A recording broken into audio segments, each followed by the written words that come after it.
Hello! He yells into the mic right away.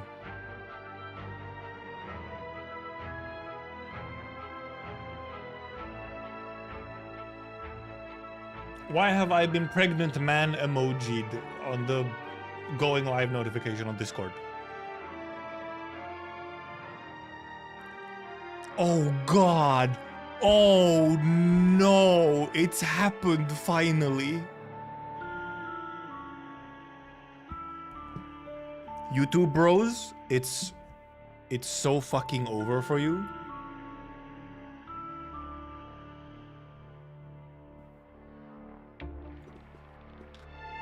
Let me just so I can get this screenshot.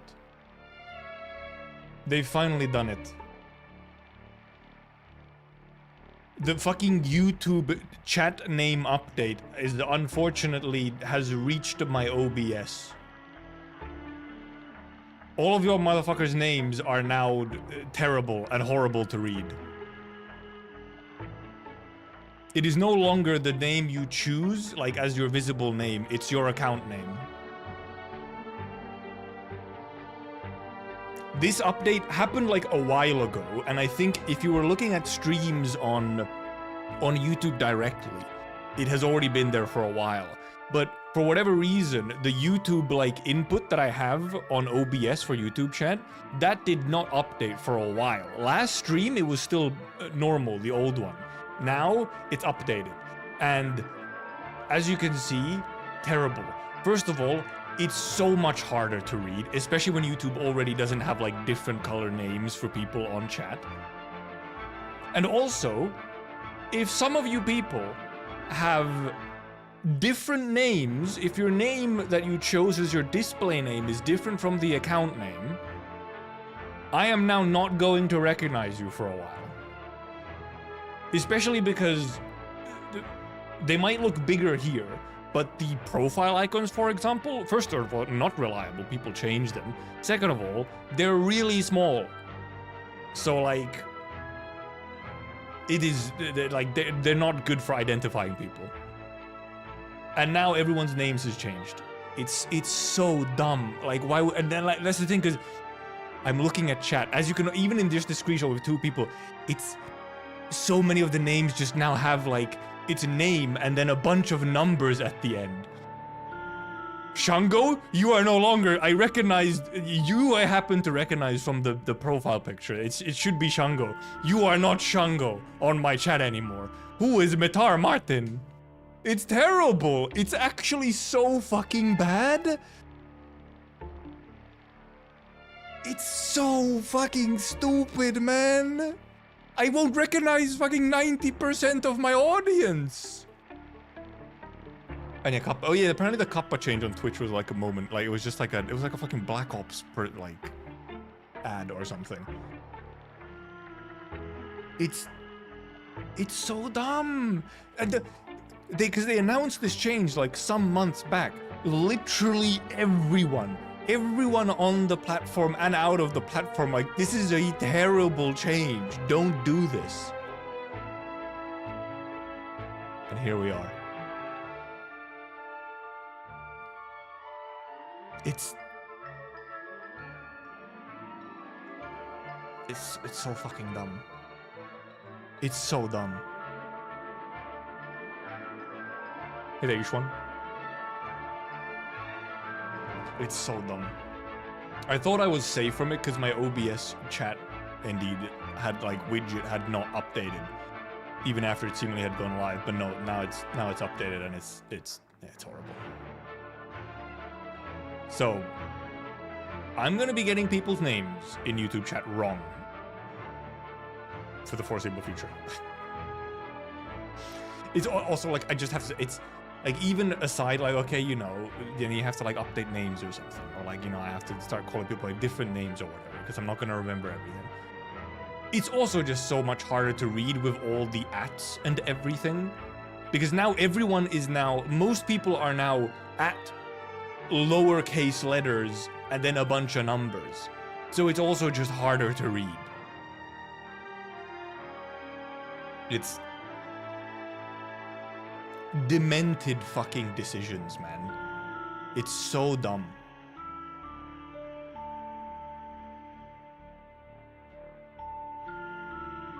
And of course now on-screen chat indeed has also updated now.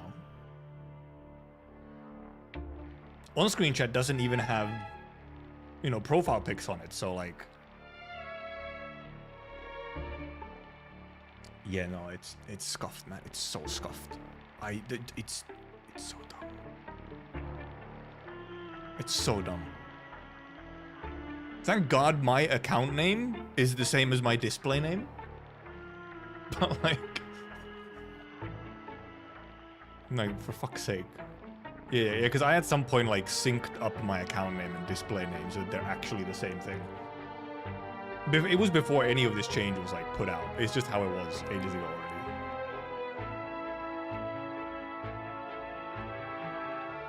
Oh no, it's absolutely not. Yeah, everybody said it's terrible and they just still did it.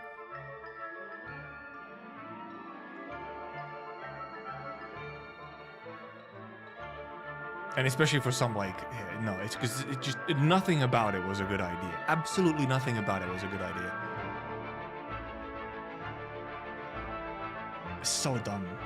Why would they do that, man? I mean, who knows if they revert, the thing is, the only reason they like, if they reverted at some point, is gonna be like randomly sometime way fucking down the line. It's so dumb. Interesting start to the stream where I get a rant about this of all things.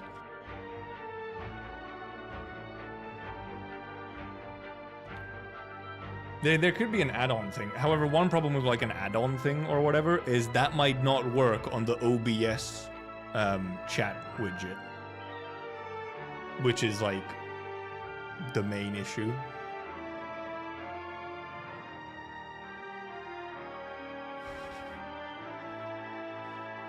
Because obviously YouTube chat does actually have, already has like an add-on that essentially just makes it closer to how Twitch chat functions and looks.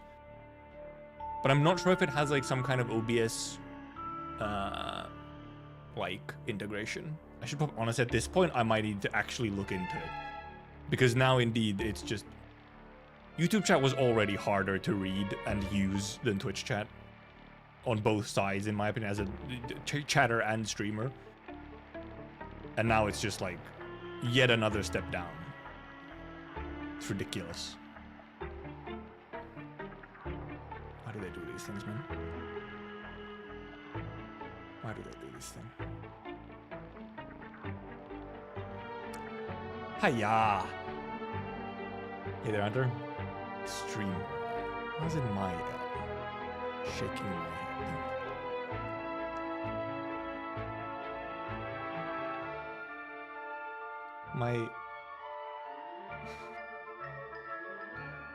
My lip balm has broken, apparently. Kind of.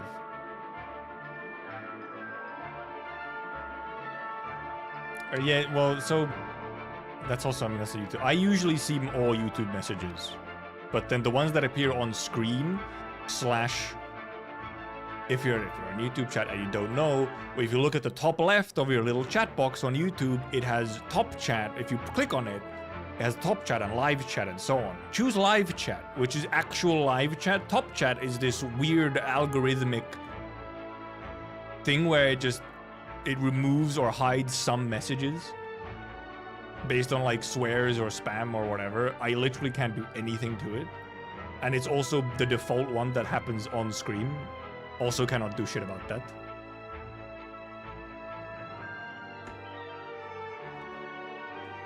But I choose live chat so that I see everything. And even with live chat, I believe some messages still get fucking sent to the Shadow Realm if YouTube deems them like, I don't know, extra bad or something. Even though I have like essentially no filtering. Except for like links, which I think is literally by default. I don't know if I could even turn link posting on YouTube. Maybe. And yeah, default is always top chat for no reason. Yeah, pretty much if you're in the knowledge list. Also, I said this on Discord. Indeed, my phone got like a bubble under the screen protector in the middle of the screen. So now I just took it off.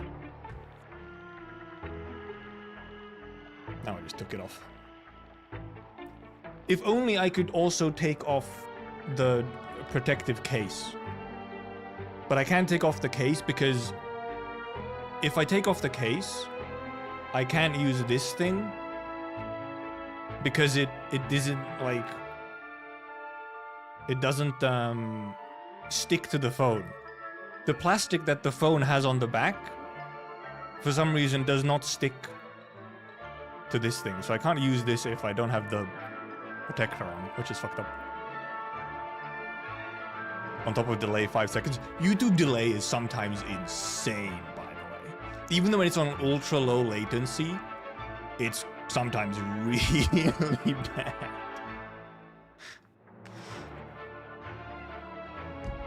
My accounts are actually 3 different accounts umbrellaed under one main one. Now my handle is my Swedish target handle for all 3 and I can't change it. So great of you, YouTube. Fantastic, YouTube.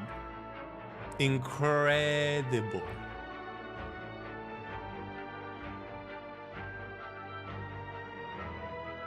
And then Twitch sometimes is just like, whoop. Connection issue, stream buffer.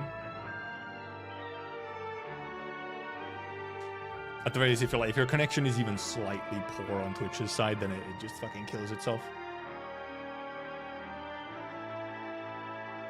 But then if your connection is good, overall Twitch is the better platform, sort of. Except for not necessarily completely. For like streaming, actual like sort of streaming stuff, it's better. But also, if you are just lurking and just watching, YouTube is kind of better. Because you can automatic VOD, you can just go back if you missed something or whatever. You can pause and continue. You don't have to actually be live if you're just lurking. And the VOD is automatic and all that, so you know. Pretty much everything else on Twitch is better. However, that was also a thing, actually. It's coming at some point. It's not a thing yet, but Twitch is actually getting, like, live playback or whatever. They actually are adding, like, live VOD at some point. I think some people already have it. I think it was a thing that they gave to, like, just partner streamers or something at first. But, like, at some point they'll do it fully for everyone. The YouTube player is still better than Twitch, but you know. No, the thing is not there yet.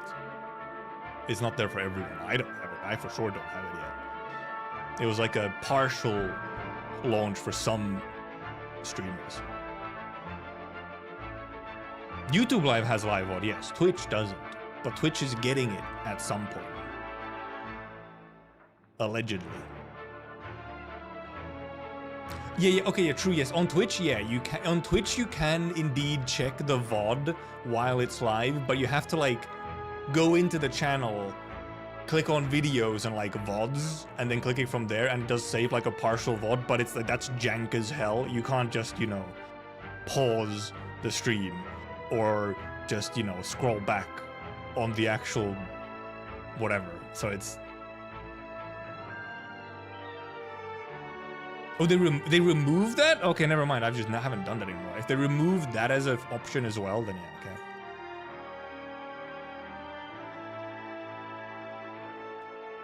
Okay, never mind. Never mind. If they removed that technique as well, then yeah, it's extra fucked.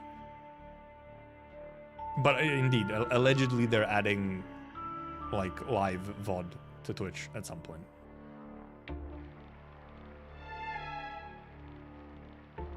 Okay, now you would just get back to the stream, okay. Ripperoni. Also, yeah, you can check live VOD by pressing clip and then you can scroll back a tiny bit. Oh, wait, right, because that might have been a thing. It might have also indeed been... Because you're subbed, Baka. It might have also been a thing that it was for subs only or something at the moment, like the VOD. It might be like a region and also only if you're subbed and so on. Like it's not, at some point they're gonna make it global, And because they wanted to do like a small scale test, so they limited in some way. I thought it was to certain streamers, but it might have been a, like if you have turbo or if you're sub to a channel, then you get to do it.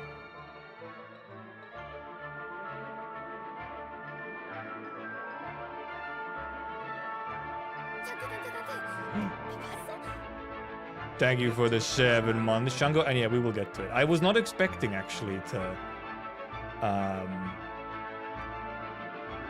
have to suddenly go on a rant about just like stream things. Oh, you're subbed and you have turbo? Okay, I don't know which one it is. It could be a turbo thing indeed. Unless Shango can confirm if they don't have turbo. Game? Game. Boss is uncleared, though we're probably not going to get to the boss today. So we'll read some today, obviously. Well, we'll read some today, see how far we get. And then we continue tomorrow, and then we finish it tomorrow. Actually, I do want to check quickly. Is it already on the English, or has the English word count been added to the site? It's a sub thing, literally appeared as I resubbed. Okay, it is a sub thing then. Is it in here? I don't think it is yet. No, it is in here. Never mind. It is in here. Act or Die, right here. Adventure Under the Sun. Okay, it's a bit shorter than Adventure, which I can't remember how long that took to read. Not terribly long. Oh, but it's also slightly shorter than Elegies, which is a more recent one. So yepers. So, yeah, you know, sort of normal-ish length. Even actually on the slightly shorter end, actually.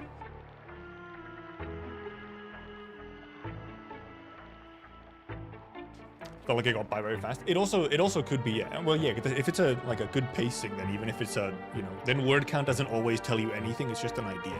Because for example, Portatori is actually a decently long event, but it went by so quickly, despite it being decently long. Beta was sent later today. I honestly don't think so. I feel like if they were, they might have already started going out. It could be later, but I feel like they probably would have started going out already if they did. It might be Monday, because I don't think they'd start doing it on a weekend. So it might just be Monday, which is still like 5 days before beta starts.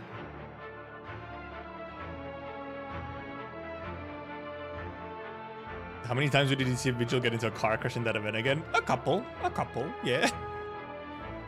But I like the format of Portatori where we got a bunch of POVs of the same thing, and then it all kind of like conglomerated at the end.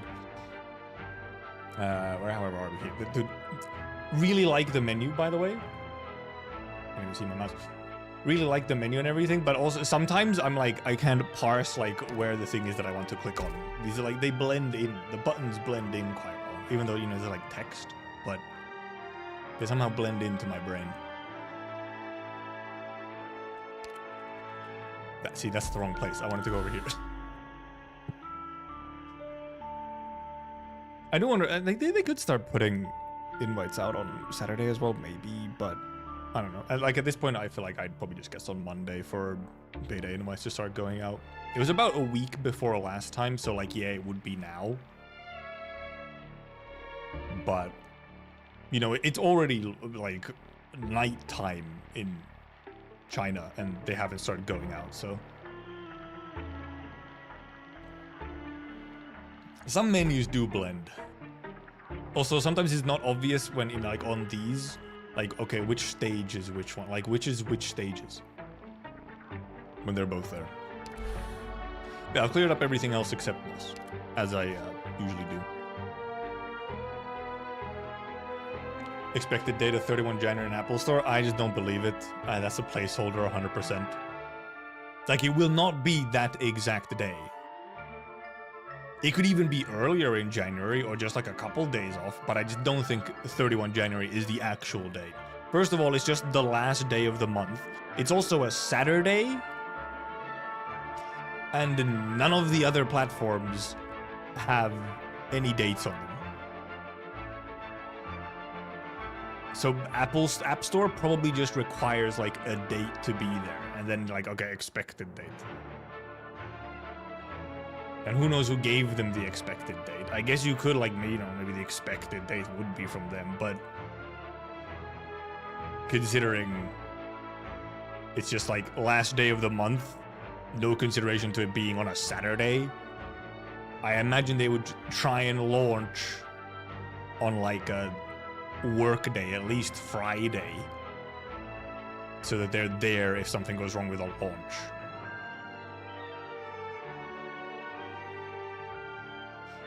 HSRZZ and Wooba all had their actual date shown as the first thing, so I'm not even sure. Yeah, but those are also not fucking hypergraph. Guess it's January 15th? Absolutely not. Not gonna happen. First of all, the beta might not have even ended by January 15th. Second of all, that's right on top. That's like, that is 1 day off of Global Arknights anniversary. They probably don't want to fully cannibalize Arknights Global. So like late January, early February really would be the earliest.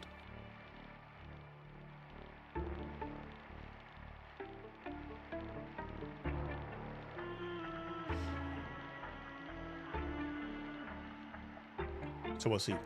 But February does seem like likelier. It might actually be like genuinely earlier in the year rather than like at the very end. Because my initial assumption was it's going to be the very end of what could be considered early 2026. So like March. It could be earlier. February is just the funny thing where February obviously, unless it's like really early February, February has Chinese New Year. And it's also kind of on top of the Chinese New Year event for CN Arknights, which is a fairly big event, like successful event, so. And then obviously, you know, and then there's obviously just like how long. We'll have a much better guess, I feel, once we actually know the end date for beta.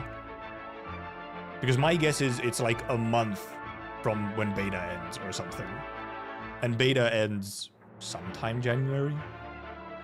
It's more than a month. We know that it's more than a month, which is what the previous one was.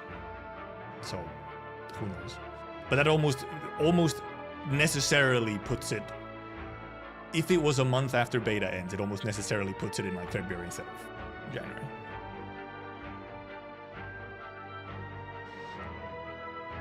Anyway, shall we? Yeah, man, it's been a while since we've been reading anything. Last time was fucking Masses Travels. That was fucking in like September or something? When was that? It's been like almost 2 months maybe since we last read. Then my guess is January 5 while the beta is still live?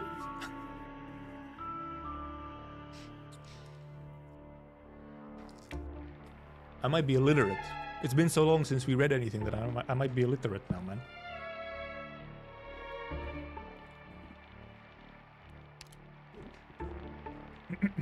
ADST1, to incite a death. Bow and pay your respects to the eagerly awaiting audience. A fine show has already begun.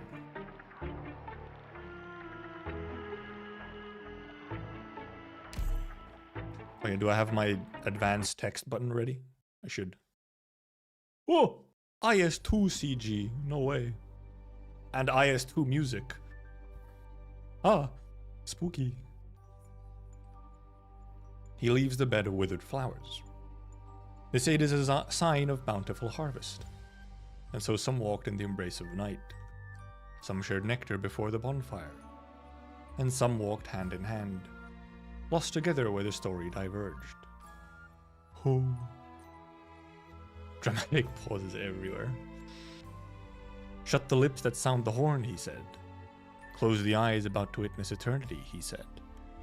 Inside a young fowl, to pick the fruit of pain. Exile an infant, to arrive at joyful death. Very fun poetry. Weeds walk their own path, through tears, falsehoods, and riddles. He leaves the bed of withered flowers. He writes his epitaph into the stirring dust, waiting for the day when he gazes upon it. There's not much FOMO in Arknights each one. Everything comes back around eventually. And like, so many things are just permanently available. Does Lady Dupont still shut herself in her room? It's been 3 days and she's hardly touched her food. What shall we do? The way I see it, the madam is fretting over nothing. Is it the Dupont family, Victoria's most noble lineage? She's both elegant and intelligent. No one could fault her for choosing any of her 3 suitors. It's so weird hearing the IS-2 music. So, teleported back like 4 years. That's exactly why she's so troubled. The 3 Rockefeller brothers may look like they came from the same handsome mold, but they each have widely different personalities and occupations. Rockefellers. Money people. And a wise scholar, a brave soldier, and a romantic poet all ask for your hand at once. Can you even imagine choosing which to spend your life with? Besides, whatever choice she makes is bound to bring great pain to the other 2. Why the very thought? The very thought of the bonuses we'll get when one of those millionaires move it. For the choice she makes, I hope she chooses soon. I wonder if this is a play, actually, and not people. How could you be so... Cut! Okay. Director Quay? Okay, it was a play. Or movie, rather, actually. Oh. I forgot or didn't know that this guy is from here, because there's memes of like this guy being an older, disheveled Endman, male Endman. I didn't fucking remember he was from here. He does that because he has the color scheme and the hair color, and like he has the the jacket. It is actually oddly strange. He really has a lot of the same elements. Also, his name is Steven. Hello, Steven. Stiff as damn statues. Well, it's just exposition anyway. Might as well cut the scene and add a few symbolic empty shots later. Let's just hope our overzealous producer lady doesn't sweat the small stuff. You two take a break while we make some adjustments to the script. Actually, don't bother coming back for shooting. Damn. More adjustments? This guy just can't make up his mind. Shh. Oddly strange as opposed to normal strange. That's how English works sometimes, man. You double up. Alright, people, we're not taking a break just yet. So shut up already. Shut up! Angry guy. Also, he's just in like sweatpants as well. Sweater and sweatpants and a jacket. Like a rain jacket. Yes, I know we've been shooting for 2 months and everyone's tired and the plate's far from the city center and there are no casinos or shopping districts here and everything at the self-service bar is undrinkable piss water. But, for better or worse, this is our last week. Time is precious and so is my film. The death of Lady Dupont is the kind of historical tragedy they don't make in Rankwood these days. Exploring Columbia's changing times through the lens of a noble woman's marriage. Don't want it looking like some cheap cash grab when it finally hits theaters. He's an artiste. Let's move on to the next run through. Death of Lady Dupont, balcony, scene 3. Melanie and Michael, you're up.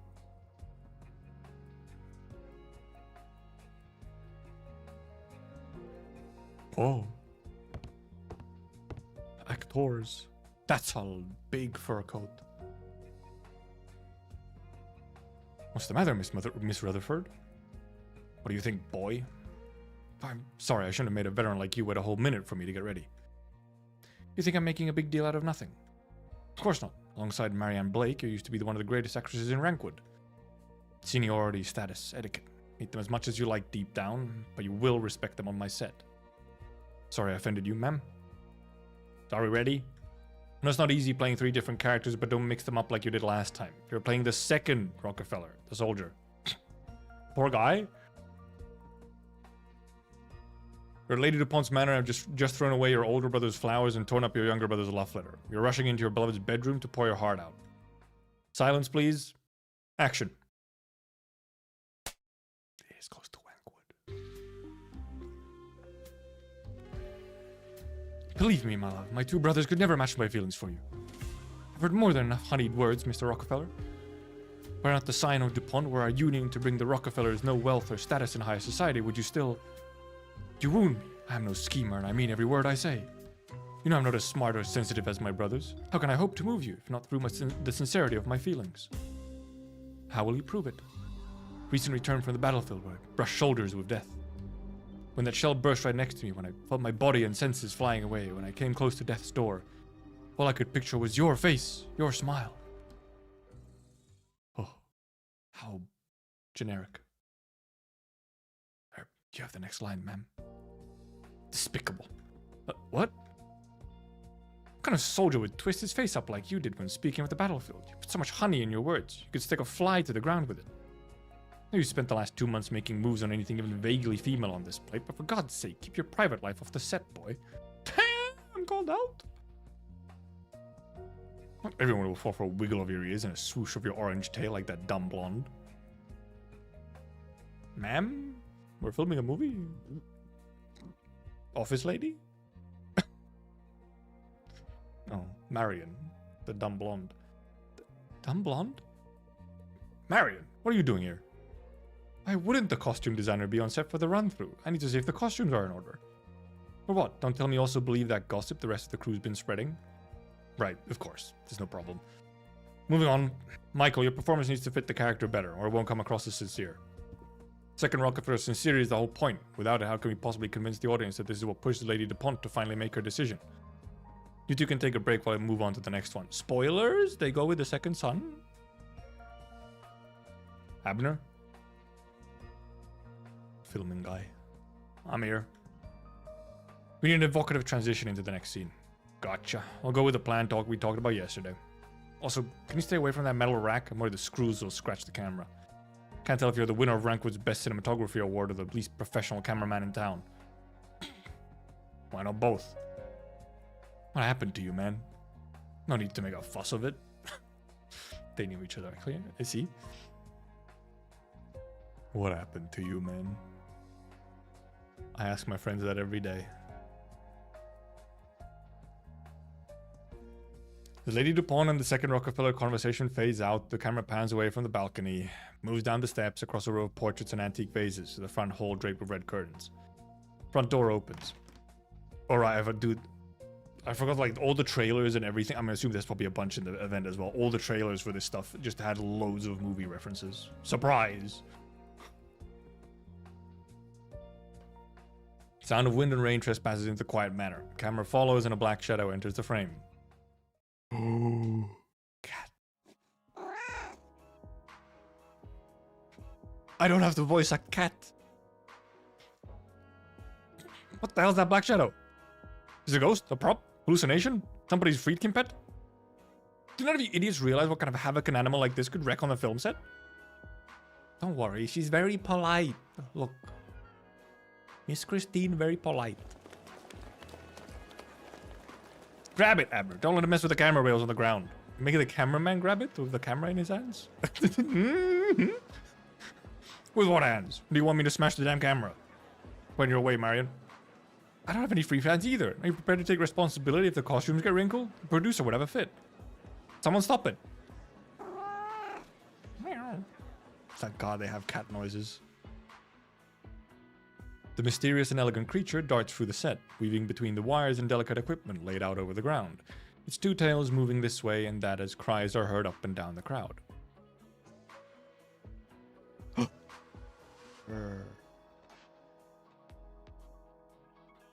Stop painting that background and catch that thing, Tippy. And you there, the prop intern. Her name is Moira. Moira. Forget it, Tippy. You're like way too nice, Molly. You can't let people walk all over you. I have to. Oh yeah, she's Gen Z. I have to somehow be Gen Z. Who cares? Just catch that thing. Funny story about Tippy, by the way. Tippy is obviously also is a reference to a very famous actor back in the day in Hollywood. But we were watching a movie or something. We were watching a movie with friends last Saturday. And in the movie, there was a reference to Tippy, the real life person that also she's a reference to. The only reason I knew recognized the reference was because of Tippy Arknights. Otherwise, it would have gone right past my head. I was like, oh, Tippy Arknights referenced? No way. Yeah. The double-tailed neckles are bucket neckles, yes.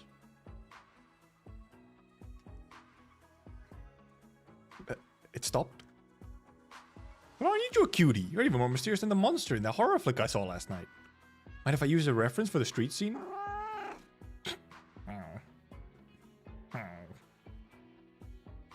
The mysterious and elegant creature settles onto the prop box, looking up at the two girls with what seems to be displeasure. I like how they're mysterious and elegant. Like, make sure to call her elegant, otherwise she might get annoyed. We'll see how many references I'll get here.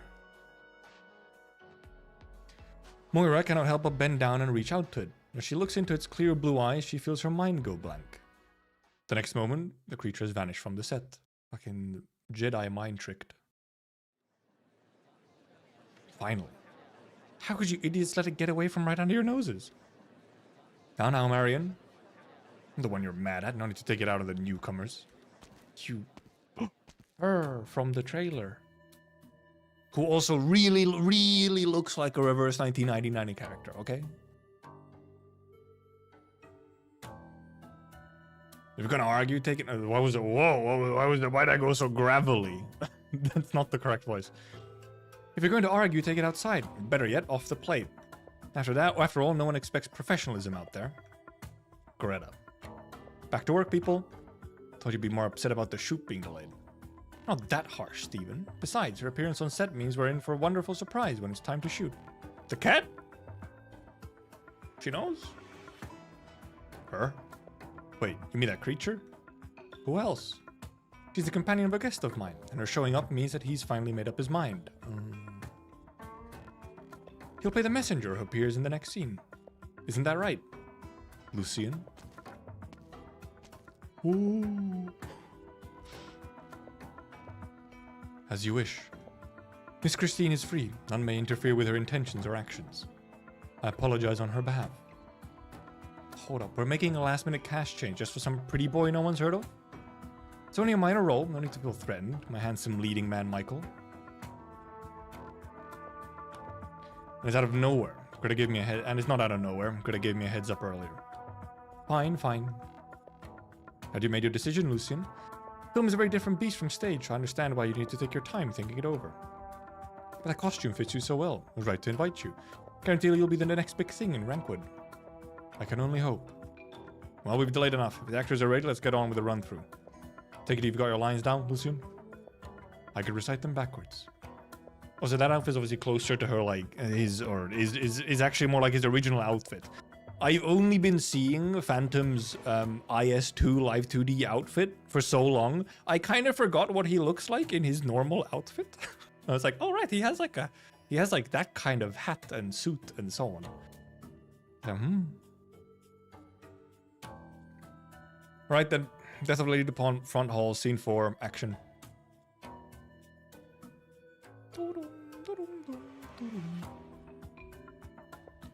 As the second Rockefeller pours his heart out to Lady Dupont on the balcony, a young messenger from afar pushes open the front door. Hello? He's welcomed by Lady Dupont's brother, who always seems to have a lot on his mind. Or is there narration going on during the film? Oh, for God's sake, where's Sir Dupont? Dalton? This movie, dude, this set is a fucking mess, man. Where the Hitchcock has he run off to this time? Drinking again? Hitchcock? Coca? Where's my coordinator? Shelly? We're here. Old man. And kind of cute girl. Big horn. My goodness. I found him. I brought Dalton. He does literally have a wine bottle in his hand. His sprite has him drinking. Obviously, yes, Alfred Hitchcock, the director, yes. But also, it's just Hitchcock here in his ball. Hook. I realized it was missing when I took a head count at the waiting area. I searched every food cart, self-service bar, and outdoor rest area. Anywhere that might have booze. Finally found him in some bushes by the road. Knife fight. Found the knife.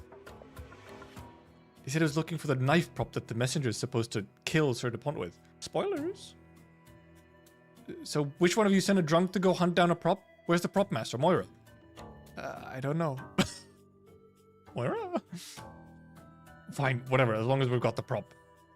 Costume crew, get his clothes in order. You do remember what you're playing in this scene, right? Of course, a corpse. Nobody does it better. Pathetic. What'd you say?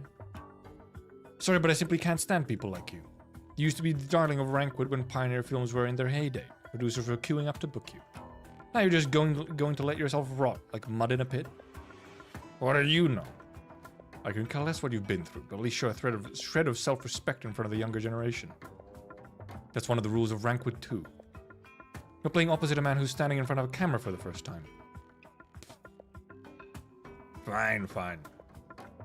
And drunkard. Very Hollywood. I'm sure if they were allowed, they'd also just put drugs into here. Let's be real. Director would, like, our director guy would probably be on cocaine. What's your name? Lucian. You may also call me Phantom. Whatever. Sorry, kid. Didn't know this was your first shoot. Don't worry. Just follow my lead. I can play this role hammered, no problem. I'm gonna try to kill you to shut you up because of the news you brought. Then we get to scuffling. You grabbed his knife and stabbed me with it. It's a prop, so the blade just slides into the handle. Got a blood bag in my chest pocket. I'll pop with just a little pressure. I have a feeling that knife is not going to be a prop knife. Just don't get stuck on thinking, when am I going to grab the knife or you won't get in character. Got it? You've read through that letter 3 times now, Sir Dupont. If there's no issue with it, please assemble everyone in the household so I can read it to them. Huh?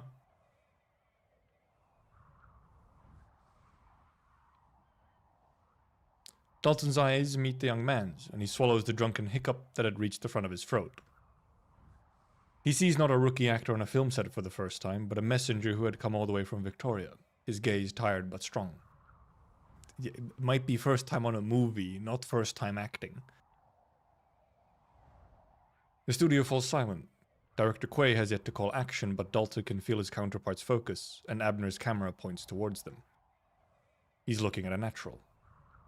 The phantom glazing. And so he takes a deep breath. No, this is an official letter from Victoria's royal house. Can't let you read it out loud. People are here to hear that DuPont bloodline is all a lie, then my sister's marriage to any of the Rockefellers will be called off. All that wealth, all that money that should have been mine, my very future, all gone in an instant like popping a balloon. Can't you just leave, boy? Pretend you're never here. I'll give you money. Give you all the money you want. You have no authority over me. You're just a messenger. What part of this has anything to do with you? The truth. What?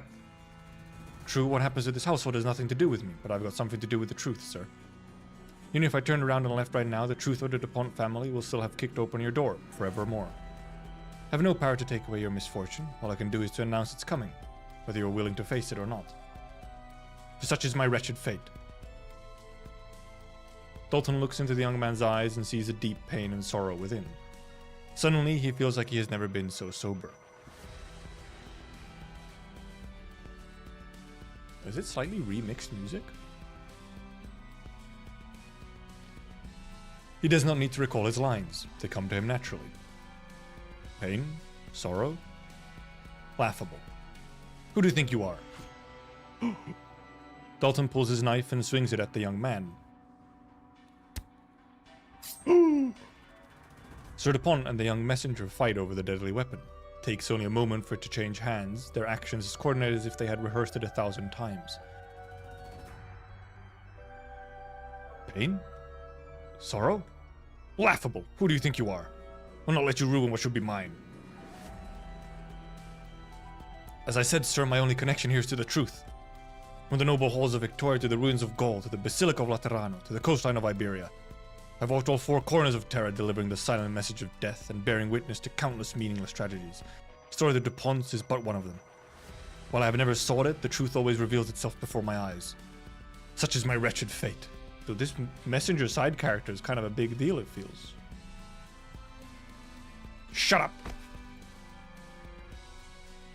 Sir DuPont desperately lunges at the young man before him. The face of the messenger has become twisted in the struggle. He notices the young man pause for an instant, then grip the knife again. The point of the knife approaches his chest.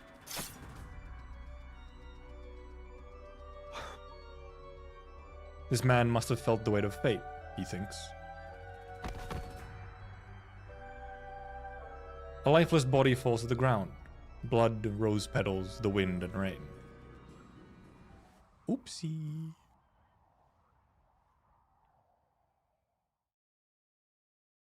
Cut. Did you get all that, Abner? Think we might be able to use this take as is? Sure did. They're clapping as this guy is actually fucking dead on the ground.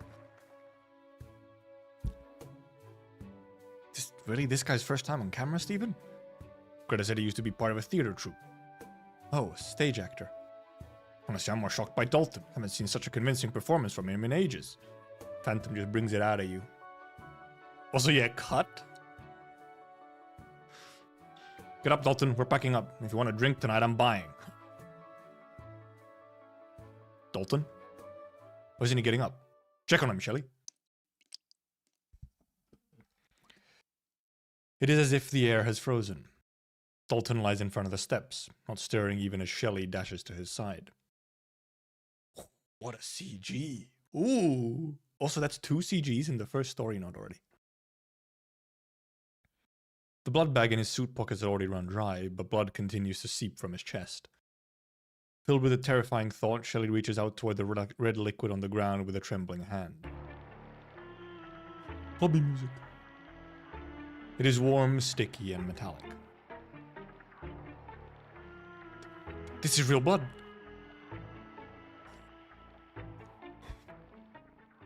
You do see it coming. Yo, the music continued playing away. Tutorial. Rehearsal day.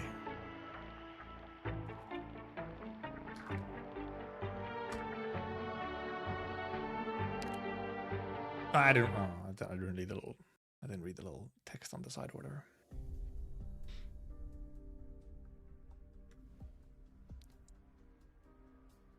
We've concluded that Dalton's death was an accident. Okay, well, that was quick. Also, based on the trailer, I actually didn't rewatch the trailer. Based on the trailer, I feel like Greta's supposed to be somewhat suspicious or something. We'll see. The medical team is taking his body back to Central Rankwood by short-haul transport. There they'll report the incident to the police. Shelley has double-checked all the props just in case, so let's take a little break to pull ourselves together and we'll resume shooting in the afternoon.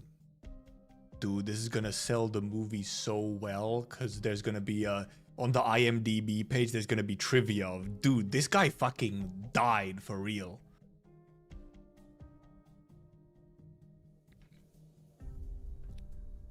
That soon? Is there a problem? Cameras and film can be replaced, but we're talking about a dead man here. We've only just wiped up the blood. How the hell did he go looking for a prop and end up with a real knife? Did someone trick that washed up drunk of an actor into looking for a lost prop himself? Or did someone put it in his hands on purpose? Hey now, let's not get carried away here. Sure, the old man was a drunk and late to the set all the time, but it's not like he had any enemies in the crew. Why would anyone go that far? Besides, it's just an ordinary knife. There are plenty of them lying around in the crew kitchen, the convenience stores, even our own rooms. Maybe someone just mentioned it in passing to Dalton, and then he... A little surprising that their prop knife for a movie looks the exact same as normal knives, but... It would be a little unethical to release the scene, yes. It would. But... Dude, this is like Hollywood in like the 1950s or 60s or some shit, you know? All I'm saying is it's suspicious, okay? Then why don't you ask Dalton yourself, Miss Detective? Ma'am? Look, I know you're all shocked at losing a coworker. I feel the same way. There's something even more important we should be worrying about. My movie. We don't have much time left for the shoot. Sure you haven't forgotten that the studio plate is kept separate from the nomadic city. While still controlled by the central command tower, the film crew gets direct authority over certain functions, allowing us to drive it outside of a central Rankwood. Right, because then it also makes like, oh, it happened on this one plate, you know? They can't escape. Whoever did it can't escape. And once the lease ends, the studio closes down and the plate returns on its own. But more space means more cost. According to the contract, extending the lease will result in an expensive penalty, which will be reflected in all of your paychecks. That's a way to get them to work.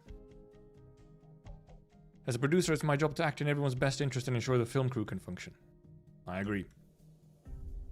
So do I, as both the lead actress and investor. Oh, she's investor as well. Mr. Detective here did remind me, though, that someone must indeed answer for this. Prop master? Yes, ma'am? It was your responsibility to manage the props, and you've clearly neglected it. Even your intern was on set before you. I'm sorry, ma'am. Prop master, no face. Apologies won't cut it, darling. You're fired. So I suggest looking for a new job before our plate gets too far from the city. Whatever you're about to say, save it. You're getting off easy and you know it. Yeah. You're in charge of the prop team now, Moira. Me? Or you could leave with your former boss, but I trust you're smarter than that.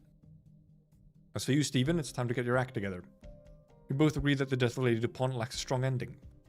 We were supposed to submit the final script for those screens last week. The shooting's almost caught up with what's written. Have my hands full of directing, okay? This crew doesn't exactly inspire confidence, you know? He's directing and writing? L'auteur? So you still haven't found the inspiration? Yeah. It's your own original script, darling. Your baby deserves the very best ending. That's my biggest concern as well. In the end, which of the Rockefeller boys kills Lady DuPont? Where? How? What are her last words? Ending will determine the quality of the whole film.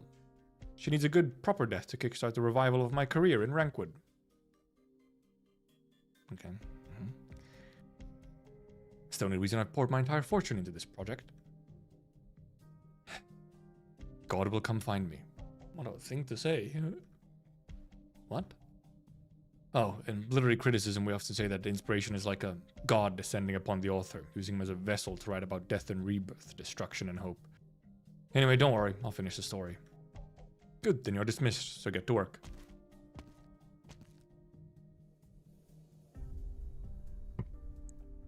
Miss Stone, Miss Stone. Look at those tired eyes, man.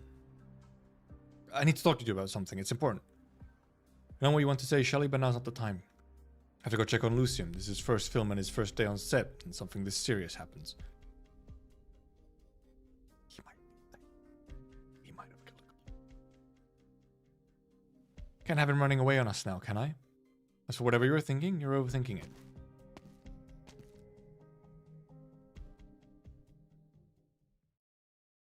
Oh, Tippy. She's so much more colorful than everyone. Zoomer and her cotton candy colored hair, man. I'm in charge of the whole prop team? Oh my gosh, congrats, Molly. I mean, it's a shame about Dalton, may he rest in peace, but still, I'm happy for you.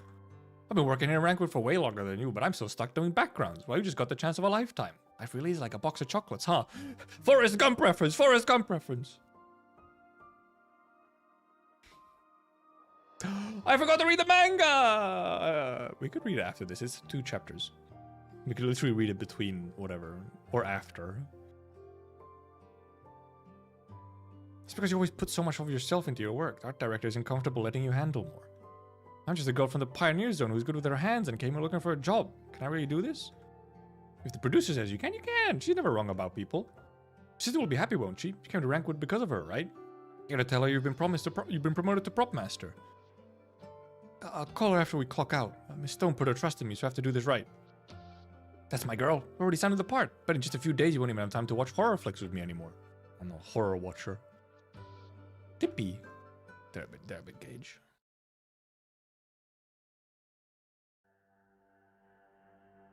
Stop walking in front of me, Shelley. I already checked the storyboard 3 times and the equipment 5 times. Where's the producer that I want to lose another set of cameras? Now, can you stop glaring at me like that? Do you think it was really... What was what? Speak up. You think Dalton's death was really just an accident? Doesn't it seem strange to you? Don't know, don't care. I've lost count of how many times I've had to work overtime because of that has-been got lost in a beer keg. Good riddance. Damn! He wasn't like that 5 years ago.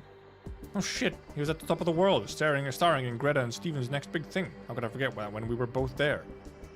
That's the weird part. I saw the familiar names of the staff list during the planning meetings, and when I saw your face, I got this eerie feeling, like we were back 5 years ago, witnessing that young actress's death again.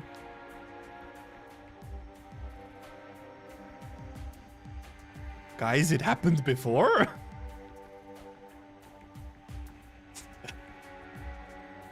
Doesn't it all seem a little similar? So, one was a fall, the other was a prop. One other one was a prop mix-up. You're reacting, Shelley. I'm telling you, I'm not crazy yet. Now I remember. Doden was the one most responsible for the accident. Judgment has come. Someone came for him. Stop already. Stop scratching our arm and stop coming up with this nonsense. Told you. What happens still bothers you that much. Get therapy and stay away from the set. I mean, get therapy is just a good advice in general. Just ordinary Joe shooting crappy movies for a living. Nobody gives a flip about us. Shelley? You hear me, Shelley? I hear it. I hear it. Something's coming. Coming for us. She's losing it.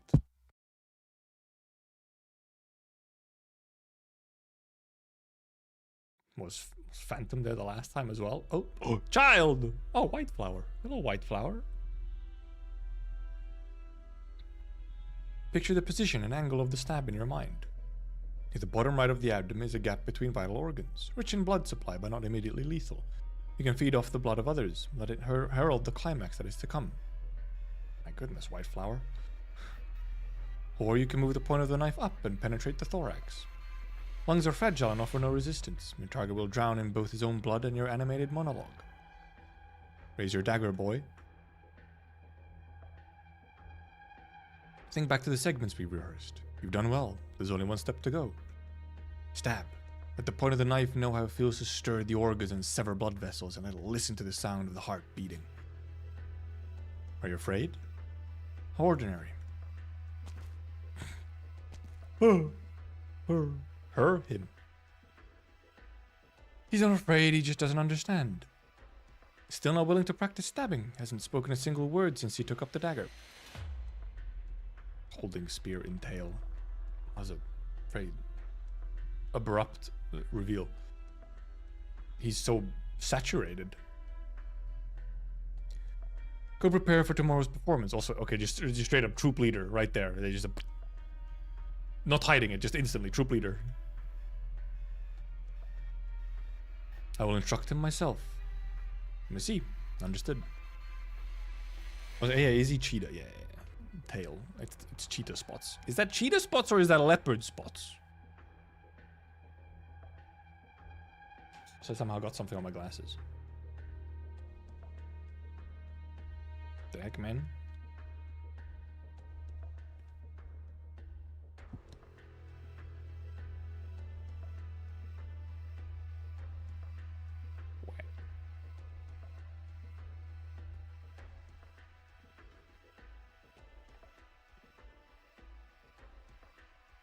Do you find the dagger heavy? Yes. But its weight does not come from the metal nor from the ornaments. It comes from your heart. Do you understand? The boy's hair covers his eyes. He nods in silence. Whiteflower does not realize that you've learned so quickly. You're waiting for her to provide answers she cannot give you. Listen to me, child. The troop leader holds Lucian's little hands in his own. His smile is warm and gentle, but his iron grip permits no refusal. Lucian can feel his stiff fingers begin to relax. Forget the techniques that Whiteflower's been trying to teach you. You have no need to imitate any form or any method of stabbing. There's no dagger without blood on it, no crossbow that is not fired. Just hold them. They are not props. They will tell you what They will tell you what to desire. Let them guide you. Do not doubt them, even if they point you towards someone you never expected. A friend, a lover, even yourself. Perhaps even me, standing before you now. You? Have no hesitation. Stab. Give it a try. Shakes head. Try it. Shakes head. Try it. Then you and I... What roles are we playing? If we're forgetting the techniques, then forget the characters and the script as well. They're simply the medium of theater, not theater itself. Lucian grips the knife. The troop leader lets go of his hand and kneels in front of him so that their gazes are almost level. But we're too close to each other. Are you afraid you'll hurt me? It's alright, child. Forget even that feeling. You will immerse yourself in theater and touch upon its beauty. Gazing at the troop leader, Lucien finds himself overcome with doubt. Is this really the first time he has seen the man? He doesn't understand what he's saying. He begins to doubt whether the feline before him even exists at all. Lucien can feel his own heart throbbing. The heartbeat never lies. The heartbeat knows the answer.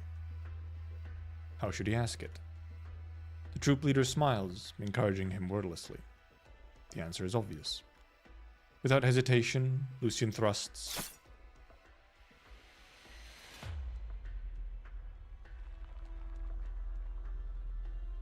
Did you feel it? Lucien's hands are trembling. He feels them grow weak, almost letting go of the dagger. The troop leader has not moved an inch, not even a flicker of expression. Lucien is certain his knife found its mark in the man's body. He heard a sound, felt the pain that should have not belonged to him, a strong, willful pain. It had been silent since he came to the troop. Now, though, the pain makes him want to sing. Not scream. This is your first lesson. All stories leave behind only certain emotions, or... The troop leader pauses. Lucien casts a questioning glance and meets those golden eyes. A bond so tight that it cannot be broken. You're a natural actor. You should study with me.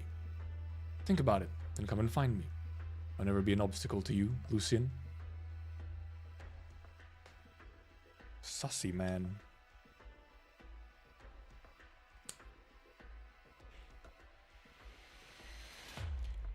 Lucien looks down at his hands. The blood on his gloves has been washed away, but he remembers the feeling of taking Dalton's knife out of his hands. Fascination, revelry. The complex emotions he felt when he was taught to use a dagger for the first time. Forget complicated assassination techniques. Ignite the ego with intense emotion, until all that is left is two souls tearing at one another. Let life converge upon the knife of truth and falsehood, and bestow upon the target the perfect ending. Death. Come in. Lucien? Adam Stone. You look pale. Are you alright? Nah, he's just always pale. Don't worry. Okay, we'll just read the manga after. It's weird to read it in the middle. I forgot about it. I was kind of supposed to read it before we started reading, but it's too late now. We'll just keep going. Or we read it tomorrow when we start. God, I forgot this guy has his insane jawline. For our friends joining us for the first time, if you're here for exquisite Yanese calligraphy or rare Sargonian treasures, I suggest you save yourself some time and leave now.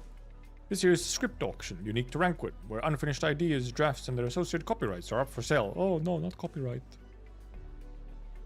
As such, unlike traditional auctions where anything put up must have its authenticity verified, we offer no guarantees as to the value of the items. Whether it has marketing potential or artistic value, whether it will become Rankwit's next timeless classic or a forgotten flop, that is for you and you alone to decide. To protect the intellectual property of the items on auction, you are asked to put away your terminals and turn off any recording equipment. Without further ado, allow me to introduce the first item. The Death of Lady Dupont, story of love and hatred taking place in Colombia, involving two blue blood families in changing times. Bidding starts at 100,000 gold certificates. Money! 100,000. We have bid for 100,000 for the gentleman in the back. 150,000 for the pretty young lady on my left. Anyone else? 150,000 going once. 150,000 going twice. 600,000.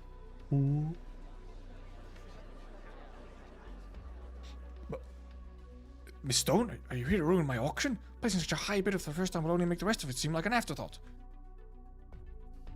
Terrorism. I have no interest in slowly inching up the price. I simply bid what it's worth to me. I understand it's your style to gamble lavishly on scripts, but think of your finances. Didn't quite a few of your recent films flop? Are you sure it's wise to spend so much? I can afford your fee. Smack that hammer of yours, old friend. You have a rather talented young man here, and I'm eager to have a conversation with him. NFT auction? No! Also, they're doing it in a wine cellar for some reason. Whiskey, please. No ice. Wish that was me right now. Would you like one too, my friend? Oh! Different outfit. My doctor has advised me to refrain from drink. Your doctor? So...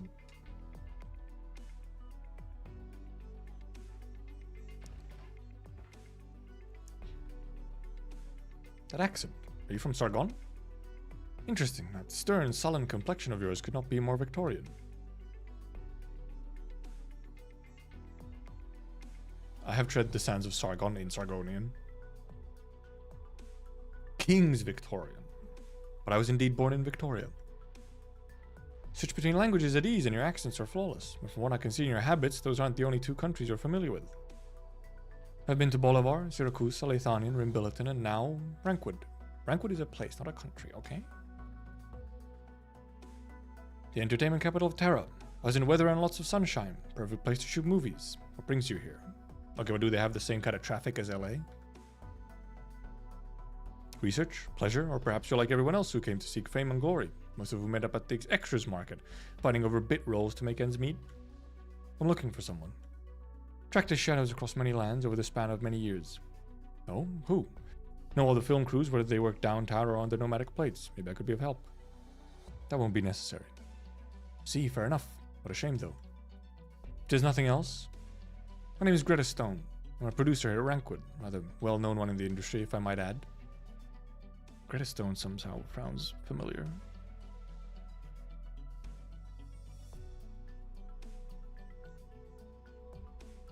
Use my sub-exclusive powers of rewinding. Made absolutely no difference. No.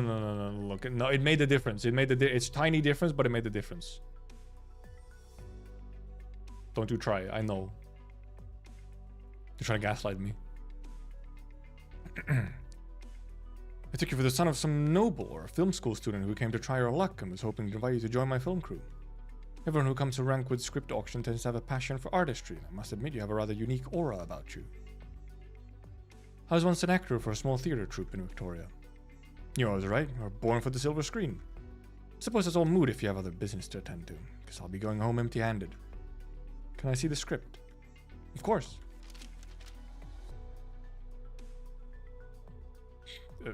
Facial change? However, also this phantom sprite is just like, you know, is one of the old sprites, so the quality is kind of lower. I could have the unholy smog. Dude, but smog in Arknights universe, by the way, on Terra, probably means it's like Originium smog. Can you get much worse? This rough draft is just a starting line. I'll give it the time, manpower, and money it needs to become a masterpiece that will leave its mark on cinema history. And I guarantee that you'll shine even with just a minor role in a single scene. Also, wouldn't worry about your little health issues. Rankwood has special protections in place for the infected actors, as long as you pay for proper insurance. You may call me Lucian, Madam Stone. I will consider your proposal. Whoa. He saw something. Because now you can see, like, this phantom has significantly higher fidelity sprite. Let me apologize again, Lucian. It's your first time working on a film and you signed the contract after careful consideration. You deserve to experience the joy of cinema, I promised you. Who could have imagined such a terrible accident happening on your first film shoot in Rankwood?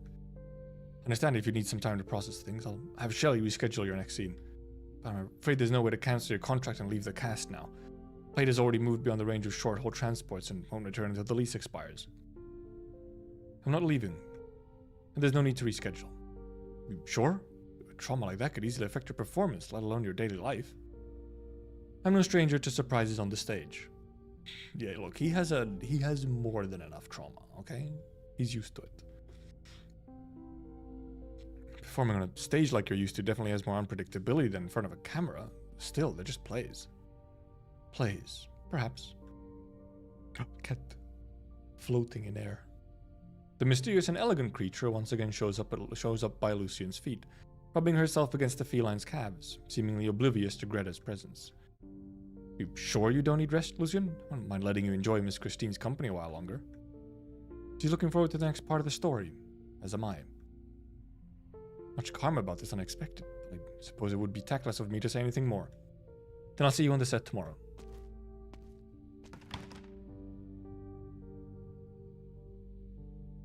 The mysterious and elegant creature grooms her fur and gazes at Lucian as though deep in thought. Every time they've referred to Miss Christine so far is the mysterious and elegant creature.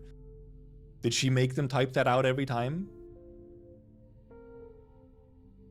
Miss Christine?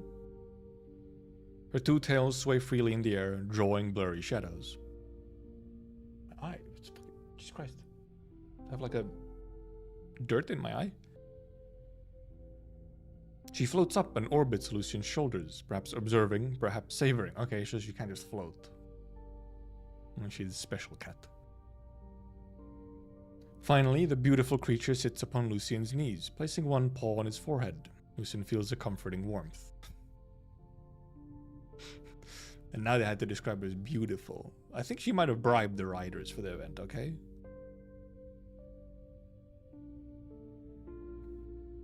Tart, astringent. Lucian hears a mysterious voice in the empty room. He does not bother looking for its source, instead gazing into Miss Christine's eyes, still as a statue. He knows she's projecting these words into his mind. Stealth and silence are your ways of avoiding trouble. You rarely talk unless necessary. Do my emotions taste that bad? Not a bad flavor, I like trying new things, and if they're not always to my taste. What are you thinking about? Long-winded snake could not have incited such complex emotions. What are memories of my life in the troop? Troop leader saw that I was a fast learner and personally instructed me in the use of weapons. When I held that knife in my hands, I felt exactly the same as I did that day. Then I understand the spiciness and the sweetness of the aftertaste. Conflicts and struggles you experience at the troop, those things humans call pain and tragedy, have been transformed into an alluring meal. I like it. She feeds on thoughts, I guess? Even after killing him, I've continued to search for him. Yeah, based on who the boss is, I don't think he died.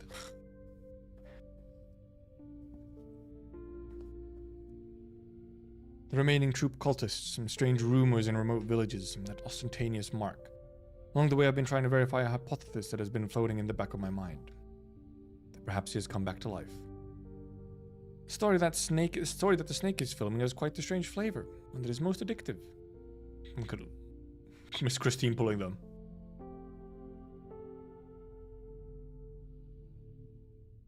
Thank you for reminding me. While flipping through the script, I saw the twin-faced seal of the troop engraved in the gaps between pages. That's why his face changed. What seems coincidence for the character is always deliberate design of the author. Adam Stone, seemingly unrelated to the troop, has become our guide. But I was still not certain. The riddles he left behind are mixed with lies and half-truths, as we know only too well from these past 10 years. That is, until Dalton died by my blade today, and my memories of the past were awakened by the familiar sensation. This is an invitation from him. I think we've come to the right place, Miss Christine. Thank you, cat. Okay. The whole thing is a real-life play being orchestrated by funny troop men. Let's just read that real quick. Stepping to the beat of death, they begin walking towards their predestined endings, rehearsing a tragedy. No way.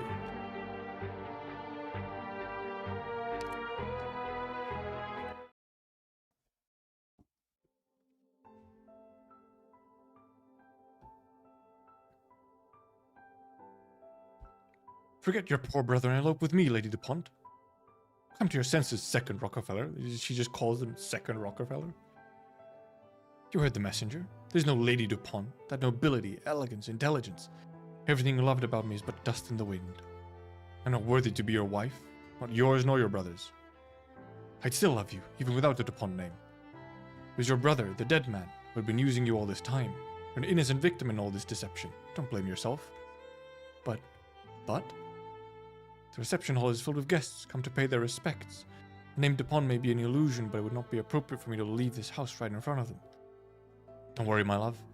I know a way to leave this manor now and be free of these family conflicts forever. How? Have you forgotten? I'm a soldier. Look, this is... made this wire from materials I found in the storage room. Take us from this balcony across the garden into the forest behind the manor. Come with me, a place where wealth and status don't matter. The forest? Oh, my dear soldier, your methods are so crude. What if your pulley gets stuck? We could be hanging in the air for hours until someone finds us. Or the rope could snap, sending us plummeting into the forests. Trust me, it's very safe. I would never let any harm come to you. Is it? I think I'm going to fall.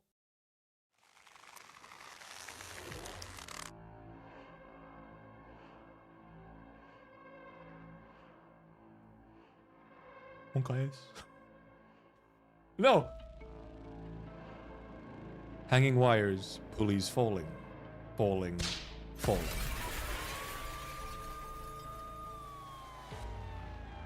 Someone just fell. Call the ambulance, now. There's blood everywhere. Don't just stand there, Shelly. She feels a chill run up her spine. She cannot move even her fingers. The sound of fraying cords pulls at her nerves. What on Terra happened? An accident caused by an aging wire rig? The case is closed just like that? Someone died? No, the two accidents were not alike. Dalton died from a stab wound, while the actress from 5 years ago died from a fall. She hears that ominous sound again. Where is it coming from? I mean, this is a second actress who died from a fall, okay? Shelly? Shelly! Get away from there, the container's about to fall. Who? A fall? Shelly looks up in a daze. The container hanging in midair is coming closer and closer, as though she's the one hanging in midair and she's about to fall. As it fills her vision, a shadow appears next to her, and a pair of strong hands grabs her by the shoulder. Oh, saved. Oh, that was Shelly's flashback? But it's this movie? Confusing when it's like, you know... you know, showing the filming of the new movie, but then... Shelly feels the world spin. By the time she comes to her senses, she's standing on the other side of the set, safe and sound. Lucian, thank you. You can let go now? I heard the rope making sounds of snapping. I repeat. I guess so, yeah. It wasn't super well indicated, I feel. I did not realize. I thought it happened again. Oh, sorry. Not you. Moira, yes? You can let go now. Alright. Alright. Only then does Shelly see the small frame of the prop master, grabbing the rope connected to the container with all her might, her arms trembling and her face red. Only when Lucian repeats his words does she slowly release it. You're too on edge. It's my job as prop master. What happened? We should be asking you that. Sure, these containers are getting old. I need to be checked to ensure the ropes don't get loose, but... Are you out of your mind? Not only did you interrupt the shop by screaming out of nowhere, you didn't even budge when that thing was about to fall on you. What could have spooked you like that? It's your first time seeing a wire rig or what? Okay, okay. She did get PTSD. Okay, it just wasn't obvious. Now I probably would have. Now I would have realized by this point, but okay. No, seeing Melanie and Michael brought back memories of that fall 5 years ago. Go take a break, Shelly. You're getting in the way of the shooting. Leaps over a prop box. Brushes against Lucian. No, I mean, I was just spooked by that mysterious black creature running around over there. Oh. Sorry, please continue. Excuses. Unhappily swishes tails. Used Miss Christine as an excuse, so rude.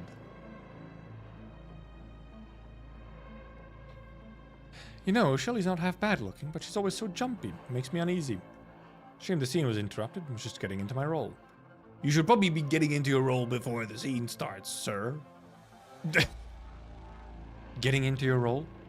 You ought to be thanking her for interrupting that take because I was about to chew your head off. Your delivery, your posture, your expressions. We've been at this for 2 months and you've shown no sign of improvement. That rookie could act circles around you on his first day in front of camera. Thought I told you to keep your private life off the set. It seemed great I was wrong about you. It's a mistake to give you the leading role to a pretty boy who gets cast from the color of his ears alone. 3 different roles in the same film, no less. You're right. By the sudden modesty. Normally you'd be coming up with all sorts of flippant excuses by now.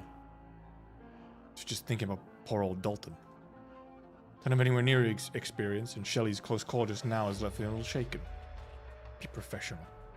Accident failures, bad reviews, you'll never make it in Rankwood if you let little things like that affect you.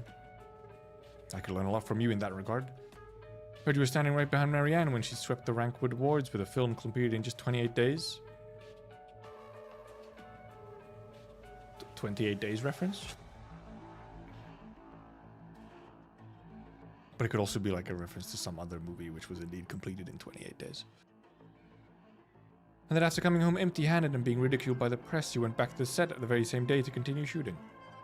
I'd have quit ages ago if I had to compete with a superstar like that. And what's that supposed to mean? Oh. No, I didn't mean like that. You've just been so calm in the face of Dalton's death and I wanted to know your secret. That's all, I swear. Secret? There's no secret. It's not because I didn't know him that well and had nothing to do with his accident. You, though. Why is his death affecting you so much? Were you involved in it? Whoa, accusations?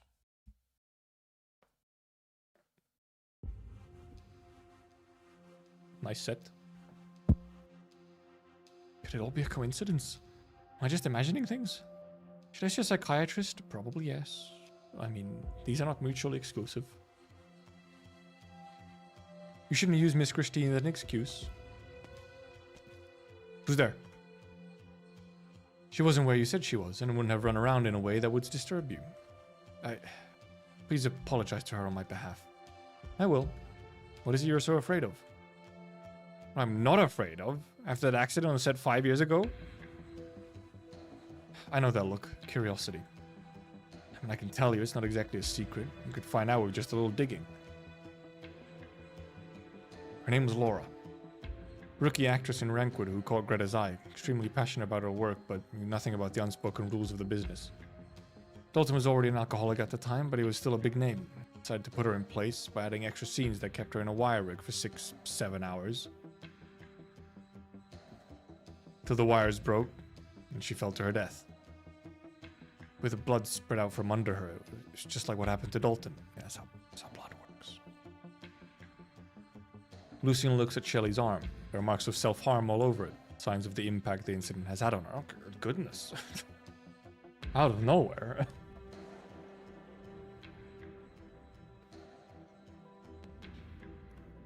Shelley pulls down her sleeves, her face filled with anxiety. But I can take care of my own problems. Wait. You're underestimating those problems. This will only become more frequent. First, only similar sounds would trigger the hallucinations, but now, even the sound of a chair being dragged can take you back into the past. Yeah, 'cause she has, like, extra sleeves on her arms. She has normal shirt sleeves, but then she has, like, a long polo that goes all the way to the end.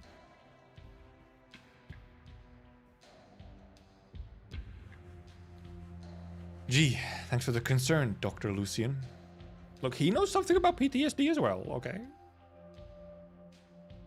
I've dealt with these wicked voices in my head for 5 years. I know them better than anyone.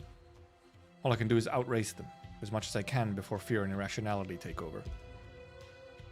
Maybe Dalton's death really was just an accident. Either way, I have to eliminate any possible risk, any possible threat, to prevent that incident 5 years ago from happening all over again.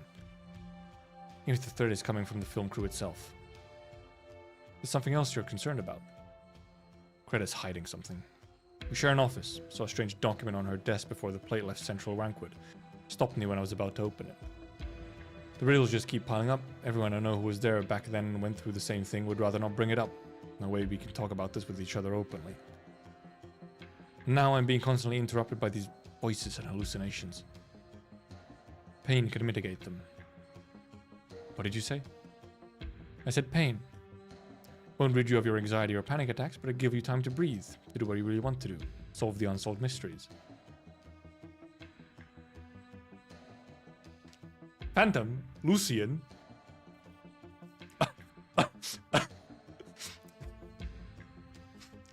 Are you encouraging her into self-harm?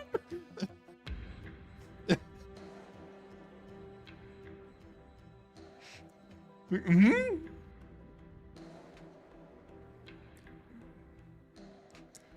The voices and shadows hide in tiny corridors, impeding and distracting you as you try to find yourself. Pain is one form of resistance, though fingernails alone may not be enough. Tip of a pen or a knife, With the proper application of force, any sharp object can be of help. The tongue, the back of the hand, top of the thigh, those areas are more sensitive to pain. Also, however, at the same time, he sounds like he's speaking from experience.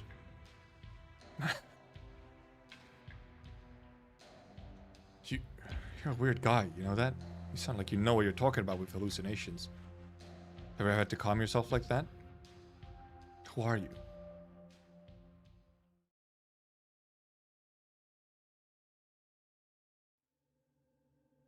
Pain is a form of mitigation. Flashback time. Strange whispers, strange sights. Except unlike Shelley, the problem he faces is not the fear of these things, but the desire for them. Oh. Lucian hasn't returned the Reginian phonograph yet? Nope. Must be anxious. Didn't Whiteflower say he's had trouble sleeping?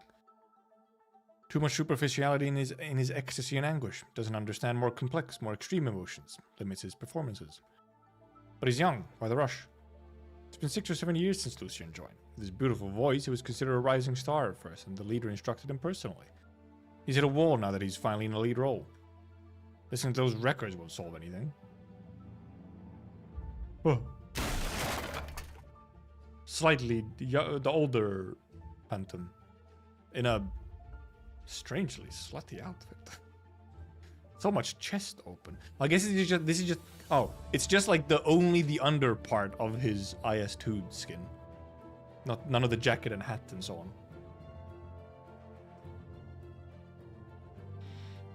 Emotions are an actor's weapons. First step is to understand them. Masha said your ecstasy and anguish are merely superficial. An imitation will only compromise your perception of more complex emotions. But how? Despair. True despair will cost you what you hold most dear, yet at the same time open a new door. You will listen to the whispers you have never listened to, witness everything you have never witnessed, understand all the emotions that you never understood. You shall become drama itself, the mirror of all things. Like this. Oh. Fucking just gotta cut himself. Oh. Lucian destroyed his own voice. Virginium pours into the wound and he is inundated in pain and despair. Oh, Shalom. I forgot to read it before we started. I'll read it like tomorrow or something. What? Ow. It's alright, Lucian. I'm here. He's called Abyss? I did not remember that or know that. I know him as Shalom only. But what happened? Horse sobbing. Changed voice. So this is... Do this to yourself, Lucian? Do you remember my last performance? Or rather, assassination? I failed. Called me a pathetic coward. No longer a favored son of the arts. I don't care about being isolated or scorned because my heart had already left the troop after that performance. Suddenly dumping. But I stayed. Because we came from the same place. Because we're friends. I promised you wouldn't be like them. Master was right. I'm scared of this troop and of who you are now. Boyfriends.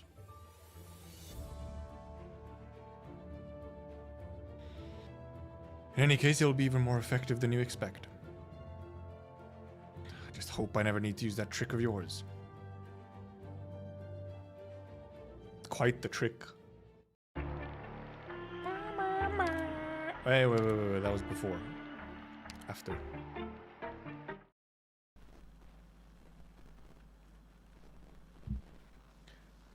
It is late at night. Muffled sounds and suppressed screams can be heard from the prop room, which should be empty at this hour. In a dark corner, the faceless faces of mannequins... mannequins? Why did I say quins? Are illuminated by flashing lights. Tippy cowers into a sofa, hugging a cushion tightly. The knife-wielding killer laughs maniacally, whose blade reflecting the bright white lights. In the very next instant... Moira did not care. Okay, well, ooh, scary movie. What a classic! It's one of my favorites. Maybe a small budget production from 30 years ago, but it stands up perfectly well to today's films. Horror movies really does help off the steam. Feel better already. Thanks for the invitation, Tip.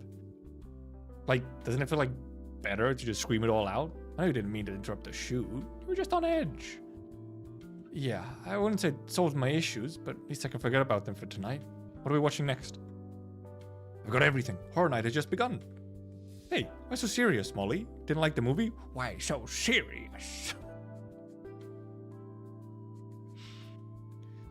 I was just thinking, that knife looked a little too thin. I think it'd have more impact with a more intricate design, like blood grooves on the sides of the blade. All work and no plays makes Molly a dull girl. I don't have that work brain already. Have you been spending too much time with Shelly? Oh, cat. Hey there, mystery lady. What you doing here? The beautiful creature gets between the two girls, stretches, and sits in front of the sofa. Once again, bribed writers. Clever girl. More references. Looks like she really likes us, Molly. Want to watch a movie together? But it'll be scary, so don't say I didn't warn you. Clever girl. Whose terminal was that? Molly? Not mine. Sorry, I've got to go. Work? At this time? She looked really pale. Do you think Miss Stone is pissed at her about what happened today? Just try to be there for her tomorrow too. She looks really tired. Massive eye bags. Yeah. Right, fasten your seatbelt. It's gonna be a bumpy movie tonight. This one won Best Design. The background props and weapons are all really cool. Screen lights begin flashing again, immersing the two girls in another horror story. Neither of them notice that Miss Christine is nowhere to be seen. Escaped.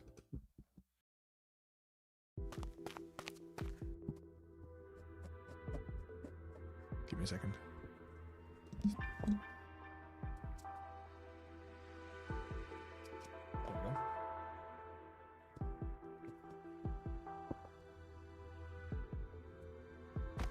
go. Shelly, I thought you were watching movies with Tip. What's the rush? The overly friendly man notices that Shelly is clutching her terminal in her right hand. Ah, I see. Sudden invitation to a date? Well, don't try not to look so grim when you're there. I'm sure he'd rather see a smile.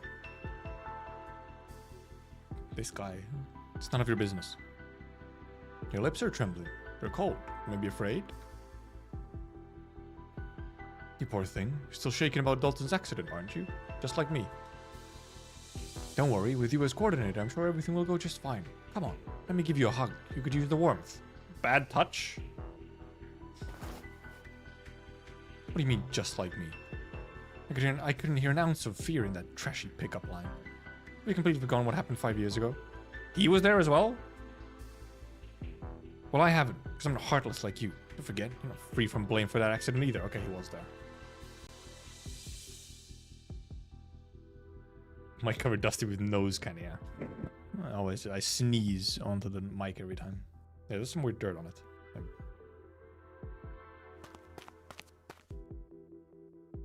Yeah, he was there and he was no better back then. Also, apparently he was also part of the issue. The light abruptly turns on in the office on the second floor. On one desk, the papers are tidily filed away in folders, with hardly any sign of use. On the other, notices are scattered all over, covered in editing marks as though the writer is troubled by something. A tall figure searches around the desks, making not a single sound with his lithe and nimble motions. Oh. Here. The shredder has been used recently. Lucian opens the waste bin and picks up several strips of shredded paper that feel different from the others, different from the printing paper normally used by the film crew. Tryzyn University, Environmental Monitoring, signed, Greta. The unusual document that Shelly mentioned. He feels a slight push on his shoulder, seemingly an affirmation, but there is no one else in the room. Welcome back, Miss Christine. Cat. You've been taking more walks lately. Did something here catch your eye? This place is more interesting than expected. Indeed, I've discovered something unexpected myself. Environmental monitoring by Tryzyn University.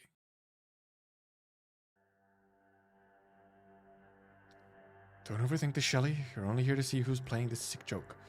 You saw that number become invalid with your own eyes. It can't be. Oh, dead number? Shelly tries her best to calm down. The fear and anxiety she had briefly forgotten while watching the movie now takes over again. Go to the warehouse and atone for your sins. The terminal screen glows in the quiet warehouse, showing the name of the sender. A name that is familiar yet impossible. Laura. Who's there? Stop playing games. I'm not hearing things this time. What the hell do you want from me? What do you know? There is no answer. The darkness swallows all sound in the old warehouse. She hears a tiny buzzing of electricity. A light suddenly comes on above a distant shelf. As eerie as it is enticing, Shelley cannot help but walk toward it. Ah, mysterious silhouette. Shelley? Laura? Is that you? Once again, Shelley starts trembling. She cannot tell if the sound came from deep within the warehouse or from inside her own head. She walks forward in a daze. It is as if she has returned to that set 5 years ago, when the tragedy occurred. Shelley, I just got another scene and I need the wiring. Can you prepare it for me? Arrogant, cocky, proud. How dare you? Fresh face in Rankwood. Mr. Dalton, the director, signed off on it. Dalton, still a star at the time, wanted to teach you a lesson, but you thought he was helping you. Are you happy with how it turned out? Is he not here yet? Spent hours up in this rig. My knees and elbows are probably bleeding by now. Can you please ask him for me, Shelley? I'm just a coordinator. All I can do is prepare the equipment and the rig. Make sure they're safe. Well, did you? Hallucinations, hell yeah. At least in theory. Shelley arrives before the shelf. Light shines upon a black dust bag. She knows what is inside. Don't open it, Shelley. Don't.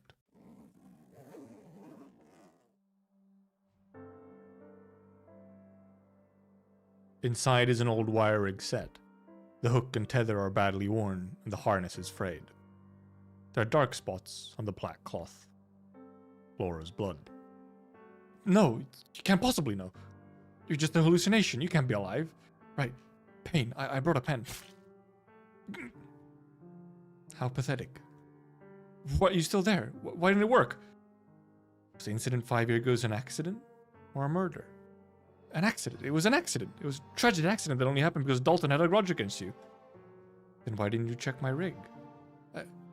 Why? Because I hated you.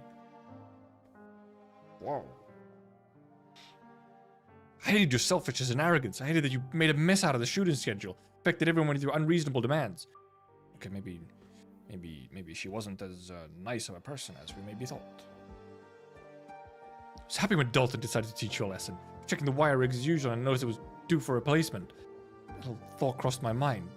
What if an accident happened and you were gone forever? Shelley? Wouldn't that be even better? Oh, goodness.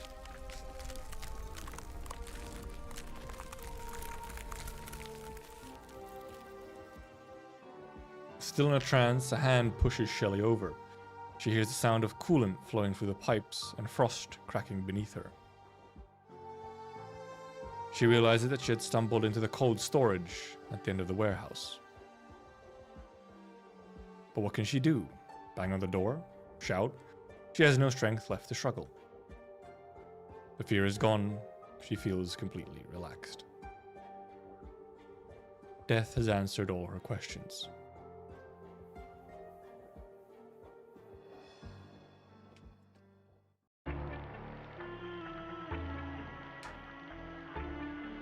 What the hell?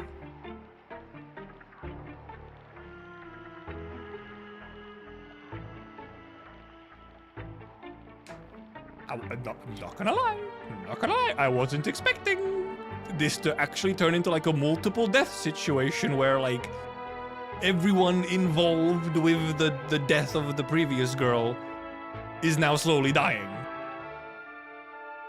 This is eerie and creeping. I like, oh. It is a little Final Destination. It's not Final Destination. I mean, there's some other movie that has like that kind of thing, right? I guess a bunch of horror movies have that kind of thing where like, oh, people were part of an accidental death through negligence, and then later down the line they start dying. And we have so much to go. Who else is gonna die? Who's all the people involved? Oh, well, okay, well. At the very least, we know fuckboy actor is probably gonna die, because he was there. I don't know if the older lady actor, who's like pretty arrogant, was. I can't remember if she was there. Obviously, Greta was there, and so was director.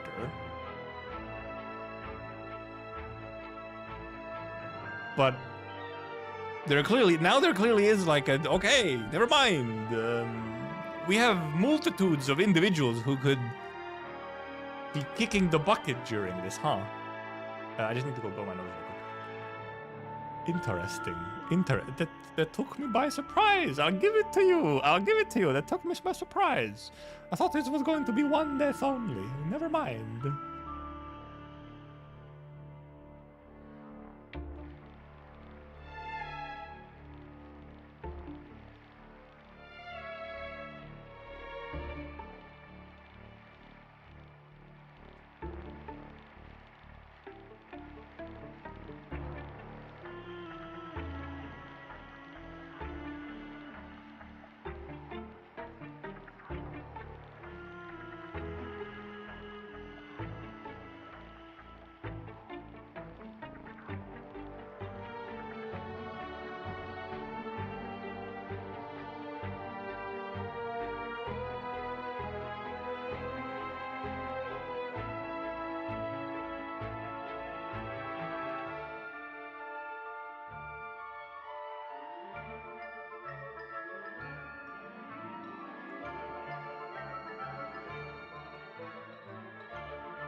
They got me.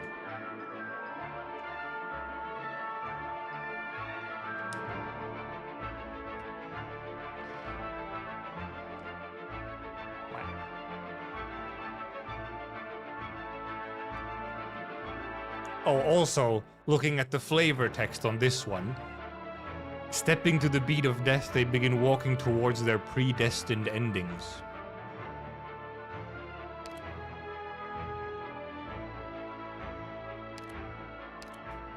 What's the next one? Dramatique. Select a suitable crisis and admire the characters they wallow within, their restlessness, their desperate struggles. How could you not be fascinated by it? It truly was an act or die.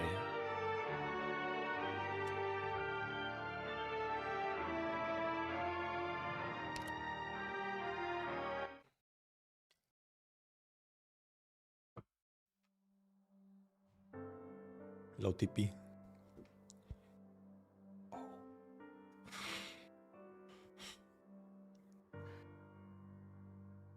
Shelly is dead. What? First Dalton, now Shelly? What's going on here? I said Shelly's dead. What's with that tone? Anyway, thanks for coming to inform us that another accident occurred. We're shocked too.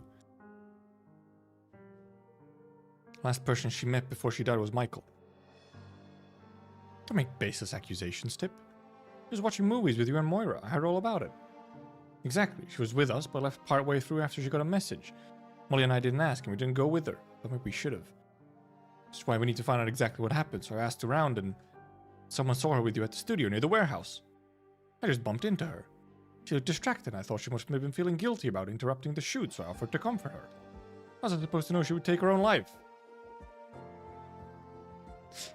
Take her own life by freezing herself to death? Right, there's easier ways.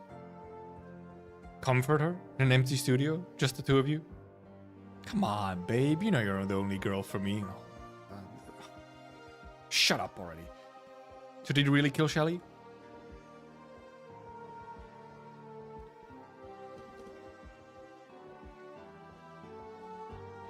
Lighting guy, camera assistant. 2 accidents in as many days? I guess that's been okay, it was literally the next day, huh?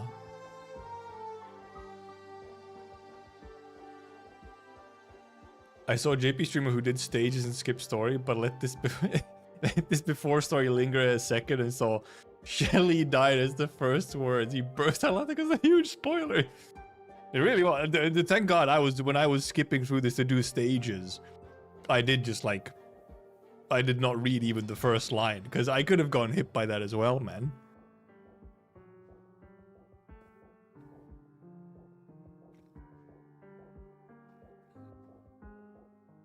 Not just accidents, fatalities. Of all the film crews in Rankwood, how'd I end up in this one? Just my own luck. Unlucky stagehand, true.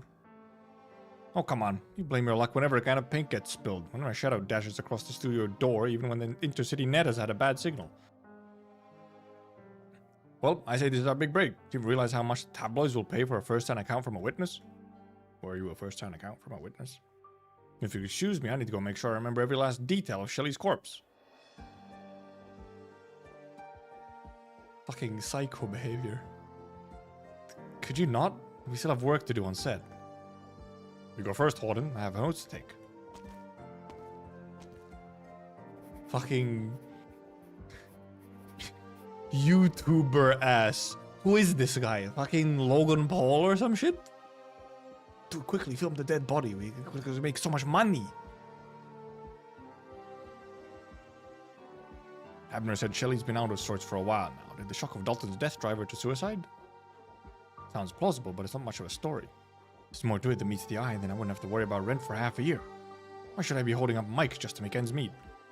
Huh? Didn't the medical team say she died of hypothermia? What's with all these wounds on her left palm?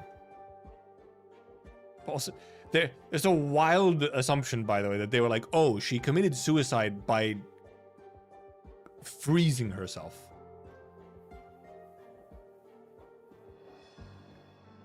Yikes, it's creepy. Some kind of occult ritual? Not a ritual, but the sign of a struggle against herself. Struggle?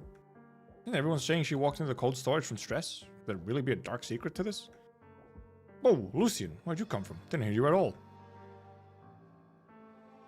Sneaky. I suggested that she fight her hallucinations with pain.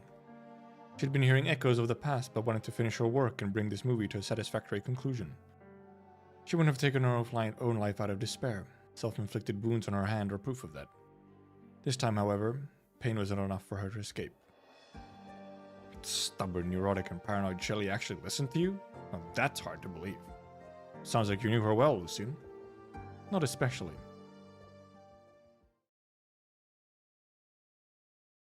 He was just familiar with the type of person she was.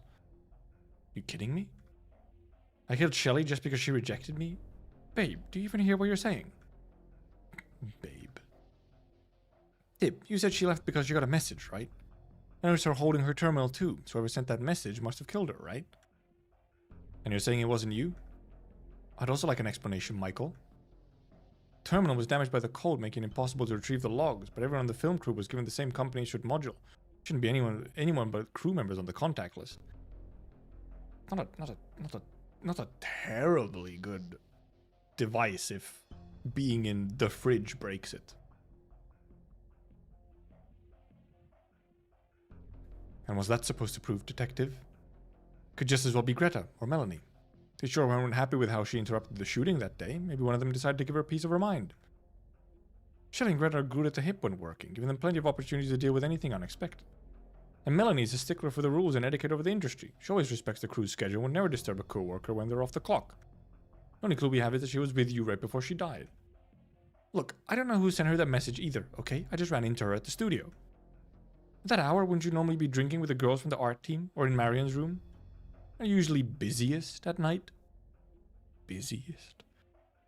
Why did you go back to the filming area, Michael? Oh, my lovely little birdie, are you jealous that you haven't had the chance to drink with me yet? Well, you'll have plenty of chances once you grow up. So you came to the studio for whatever unknown reason, where you ran into Shelley, who had left the prop room to meet someone else. All you did was offer a few words of comfort. Why won't you give me a straight answer? Did you really have nothing to do with her death? What, after working every stupid little odd job in Rankwood, from cleaner to stagehand to set decorator to background painter, now you're playing at being detective? Wow, that fucking ad hominem, sir. Or did Shelley become an honorary member of your little sisterhood with Moira after watching a single horror flick together? Give me a break. How many times has she yelled at you for those scribbles you call work? We're hardly friends. I don't see why you're coming after me now. You think there's a culprit behind every accident? Maybe all those movies have rotted your brain. In the 2 months I've known Shelley, she almost never smiled or praised anyone's work. Sure, I got more criticism than anyone. I've had to put in a ton of overtime to make a background we were both happy with. But I've also seen the joy on her face when she was checking the film at the end of each day. She could catch all the obscure movie references I snuck into my backgrounds.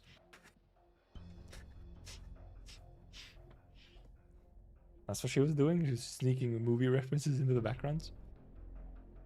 If she was in so much pain after that, freeing herself of it like this seemed like the best option, then I'll just have to accept that. If someone else was messing with her feelings and taking away her chance to enjoy the movie she loves so much, I'll never forgive them. I really did run into Shelly by chance. I went to the studio to see someone. See someone? Can anyone corroborate that? It was me. Molly? Michael came to see me last night. The thick plottins. Were you close to her? I simply empathized with her pain. She needed to stay lucid, so did I. Mysterious curse or love turned to hate, which would sell better. So, where were you last night? Second floor office. It's where Shelly and Greta keep their important documents. What were you doing there? Solving a puzzle. Anyone see you there? Miss Christine. Supposed to take the word of that creature who's always following you around? She doesn't even talk. Come on, don't look so pissed. So I performed opposite Dalton the other day. Know how good an actor you are. You could tell me anything I need to sound believable. But to tell you the truth, I don't even care how Shelly died, and I wouldn't tell the police even if you were involved. Heck, getting your name in the tabloids might even make the cops less suspicious. Tons of people read them, but no one believes a word they say. How smart. So, how about you cooperate a little? What's this puzzle you were solving in the office? Trying to set a trap for Shelly? You're not worried that a murder occurred on the plate? Hey, this film crew's got no shortage of grudges and scores to settle. How else am I supposed to make a living? You think there's any money in being a camera assistant? Even if the answer might threaten everyone's lives. You sure can talk big. Then I must ask you to keep this a secret. Of course, tabloids will pay good money for it, so why would I give away my own golden ticket? Lucien leans towards the camera assistant and whispers the hidden truth in his ears. Yeah, he might not actually be a camera assistant, huh?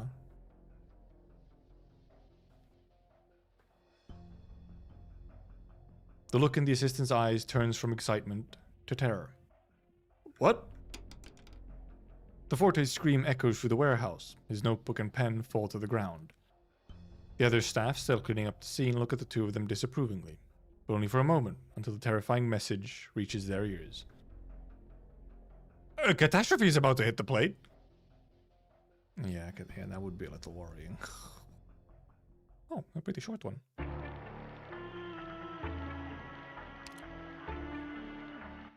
Oh yeah, he was looking at environmental whatever, true.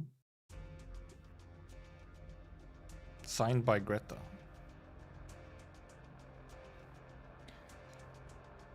Bestowed, is it true we're heading straight toward a catastrophe? If we were outside of town, should we be getting warnings from Rankwood Intercity Net? Why haven't we gotten anything on our terminals? So all those times I lost signal weren't just my bad luck? Someone sabotaged our comms. Enough with the baseless speculation. Baseless? Found a few strips of paper in your office. When you put them together, they form a catastrophe forecast from Tryzyn University. And a storyboard. Signed by you, Greta Stone. What are you planning? Let me see that.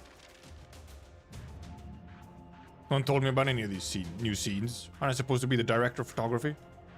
Why do we need to set up cameras at the edge of the plate? There aren't any sets out there. Wait, I get it.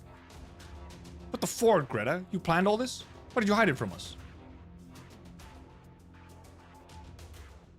She's filming a catastrophe instead. Calm down, Abner. Maybe she just didn't have the time to update you on the new schedule in the chaos following Shelly's death. Still defending this lunatic?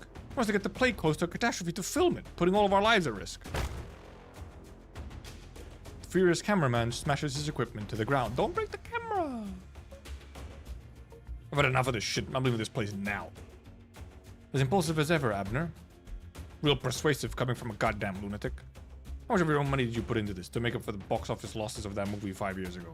Counting on this one for your comeback after all those failed investments. If this film flops, are you going to use Dalton and Shelly's accidents too? Same way you used that girl who fell to her death? Calm down, Abner. So you've been closely following my career, but what about yours?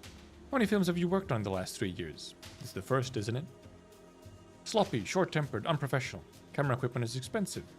What if the film crew would even give you a chance? You would even make it as a freelance event photographer. You want to leave? Fine by me. I'll even waive the contract penalty for old time's sake. But where do you think you can go, Abner? Doesn't matter, worst comes to worst. What, you leave town? Change jobs? Spare all those poor camera lenses from your abuse? Say whatever you like, swear as many oaths as you want. That's really how you feel? Why are you even here? So are you leaving, or not? Abner does not pick up the equipment, nor does he leave. He stands unmoving in silence, caught between his life and his past. If you calm down. Look on the bright side. If we do finish this movie, maybe you'll win a few more awards for best cinematography. Feel free to reject me once the other offers start rolling in. I'm starting to... apparently this entire film production is, like... manned by, like, washed have-beens who are trying to get back their glory days. And it's not going well. Dream as big as you want, Greta. Stop dreaming 5 years ago. Now, these latest 2 accidents have reminded some of us of the tragedy we've experienced together. Let others to be taken in by half-true rumors. Accidentally skipped. So I'd like to take this chance to lay everything out of the table for the sake of our cooperation on the rest of this project. Most of the crew here also worked with me 5 years ago when an unfortunate accident occurred due to aging equipment. A young actress, Laura, was killed. Feel free to look up the police reports. Everything is out in the open. I have nothing to hide. But the only connection that incident has to my decision to film a catastrophe is that it taught me a lesson. What we lack is not skill, it's courage. Of course, by no means have I disregarded your safety. Before our plane departed Central Rankwood, I visited expert catastrophologists at Tryzyn University. What a fucking word, catastrophologist. I obtained a detailed report and tested data in the plane's navigational system multiple times. Studio plate will keep a safe distance from the catastrophe. Access to the emergency escape land boats will remain unrestricted. Any staff member who feels their life is in danger may use them at your own discretion. Okay, but why did you feel the need to shred and try and essentially get rid of the evidence?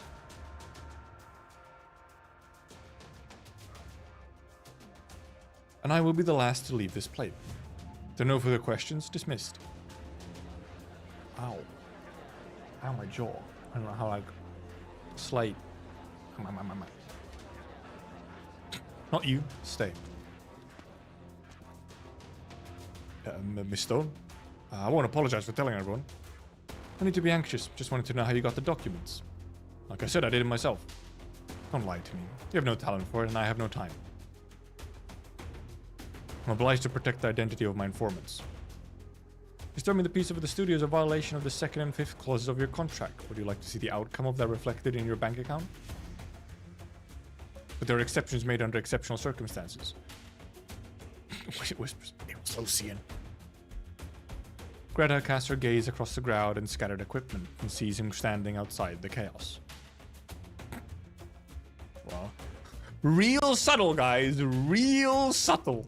Zero spine, and also real subtle, where she gets told who it is, instantly looks at them, as Lucian is also looking at them, so it's like, oh, he told. The feline receives Greta's cold gaze unperturbed and gives her a nod. I was gonna be like, dude, he's just gonna like nod at them like, huh?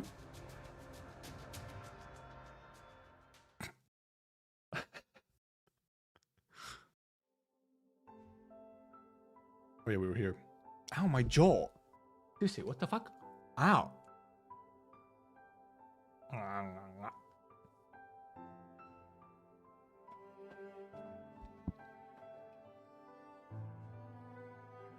said Michael came to see you last night?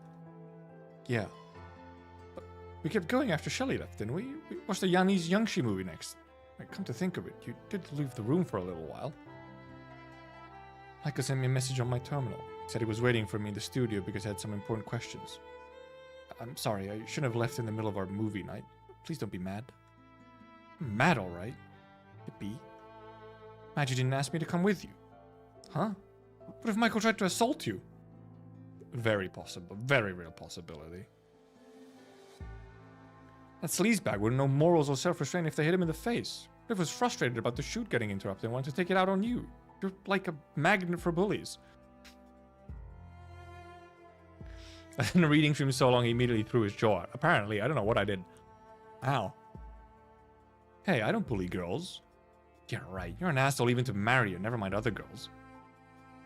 Even the kid sees right through you. Marion? You're... It's true and you're just going along with him?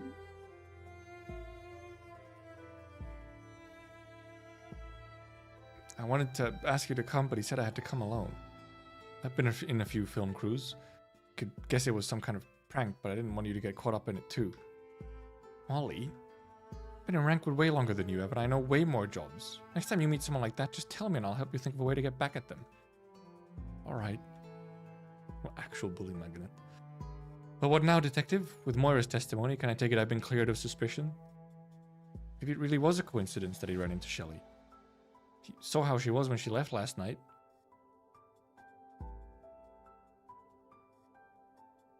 Like, she wasn't all there, right? Yeah, maybe she was at her limit. But thank you for testing out on my behalf, Moira. No, it took courage. After all, Tip might be even more protective of you than your actual sister. Speaking of which, is she still working as an actress? If she's as cute as you, do you think you'd give me her number? Maybe I could help her land a role or two. Seriously? Even after getting accused of murder? Come on, babe. I'm just trying to lighten the mood. Whatever. Don't change the subject. You still haven't told me why you were looking for Moira. Yeah, I want to know too. I think I deserve to know, Michael. Moira, don't. He asked me if there was a way to sneak off the plate. Totally not suspicious. I mean, this is really weird because, fun fact, my mom's name is Marianne.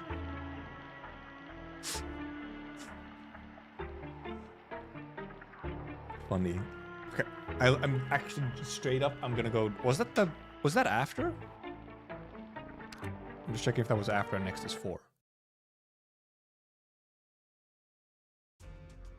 Yeah, it was. Okay. Give me just. I'm gonna get a fucking ibuprofen.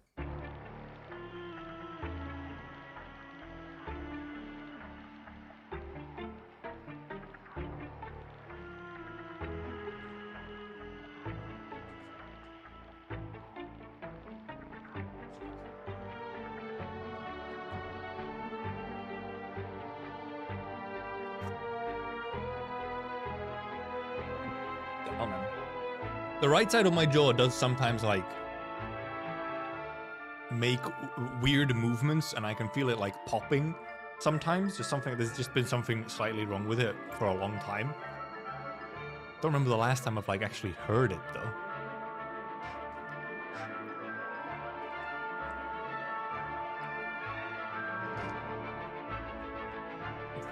The stream when he comes back and dies live on the stream. That's how it is sometimes, man. Also, so okay. Well, first of all, funny theory. My guess is, insufferable fuckboy dies next because.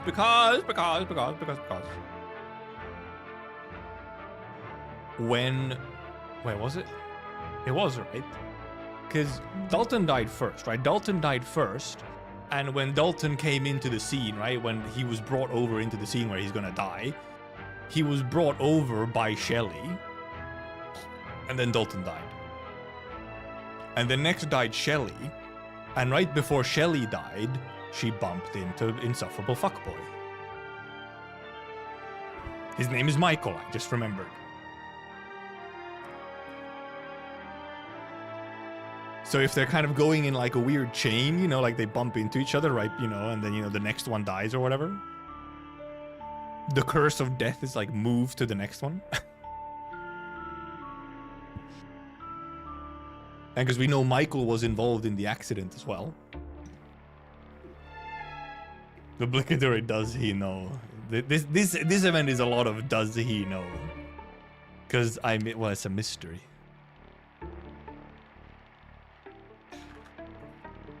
Okay, 84. An absurd morning. Absurd? No, do not give me your evaluation so hastily. This play is yet incomplete. Death shall grant the characters new life. The next day, or the next death, I take it?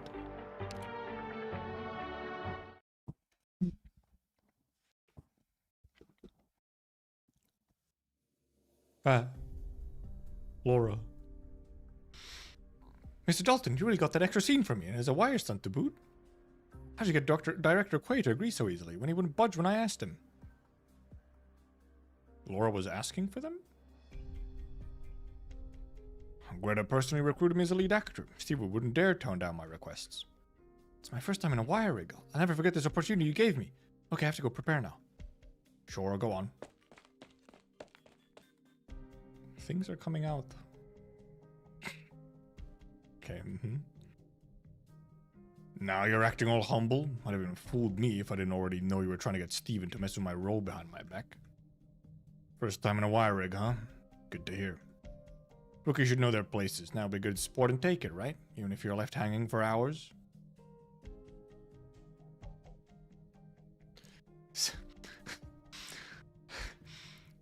Everyone's a fucking asshole. They're all assholes. Shelly, I just got another scene. I need the wire rig. Can you prepare for me? No. I know you're passionate about acting, but how many extra scenes is this now? You even realize how much you've screwed with the schedule I made for the entire crew? You really feel an ounce of guilt, princess? I'm not changing the entire schedule again because of you. This crew doesn't revolve around you. I'm sorry, Shelly. I'm not trying to increase your workload. Honest, but Mr. Dalton said the director signed off on it. Dalton did? Alright then. Thanks, Shelly.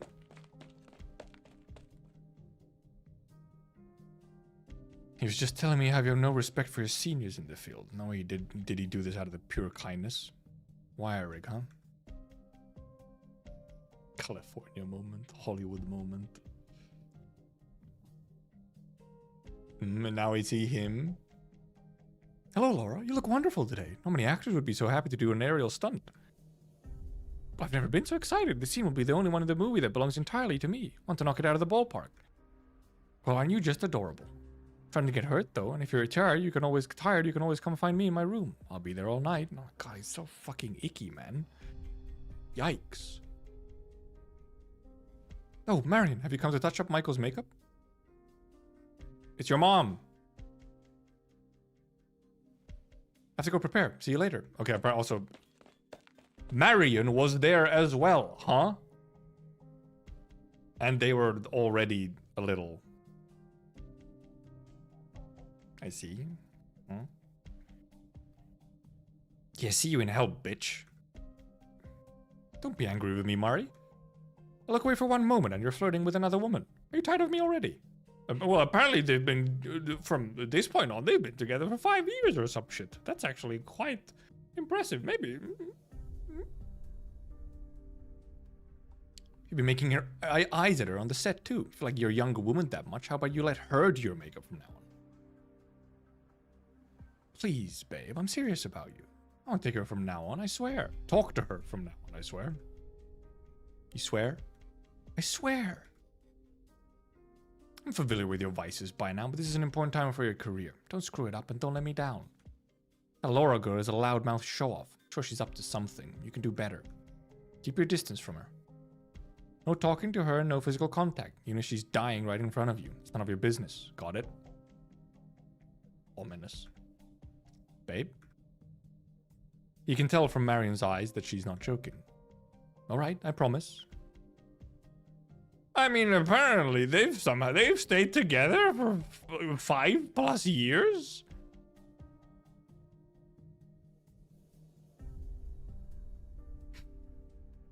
I mean, apparently he still goes around womanizing everyone anyway. So, what a terrible couple. Still on my turn. What's going on? Something on Mr. Dalton's end, and everyone's on the set. On the set's gone over. No one's giving orders now. Look, we even got that rookie still hanging up there. Oh, poor thing. You never struck me as the compassionate type. Trying to get her in bed? Hey, you know me. Let me go check on our poor little beauty. And then she falls. Promised Mari this morning I wouldn't approach her, but we never said anything about her coming to me, right? God, what a fucking sleaze, man. Michael looks up and sees Laura's slender frame hanging in midair. Her dripping sweat has formed a small puddle on the floor. She's tired, but her eyes remain strong, stinging Michael's frivolous heart. The wire rig is creaking. From experience, Michael can tell there's something wrong with it. However, all the better for me, yeah? She'll call for help once she realizes something's not right.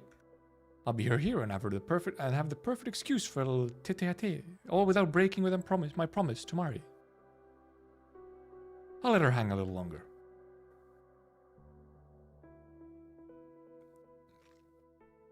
Why are you calling for help, Laura? I'm right here, you know. It's been hours and the rope's sounding increasingly off. Where did this equipment even come from? How could it be so ancient? Is that a crack around the bell? She has to have noticed that. No, I have to tell her. I have to... He walks forward, stepping in the puddle of sweat. The heat of the limelight is causing Laura to become dehydrated. Michael will never understand her determination, her passion. It is as though she's denying everything he is. Michael turns around to find Marion standing in the far corner, gazing at him and the exhausted actress with cold eyes. Even if she's dying right in front of you, that's none of your business. Got it? Michael strokes his orange ears and stops in his tracks. Oh my god. Oh my Jesus. Well, it really is none of my business if she chooses to suffer. That's your first lesson, Laura. Never be too serious. Always put yourself first, even if you have to hurt others. It's the most important thing. Creak. Creak. The rope above his head is being stretched to its limit. You're still not going to call for help?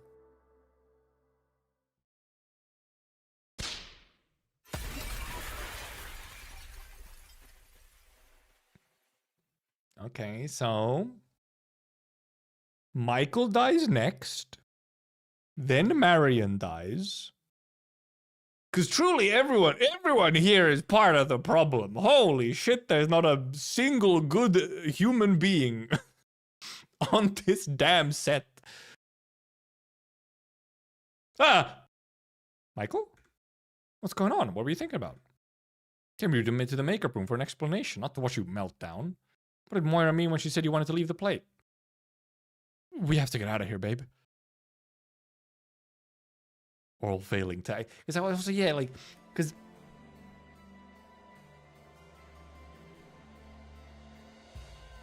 First of all, music.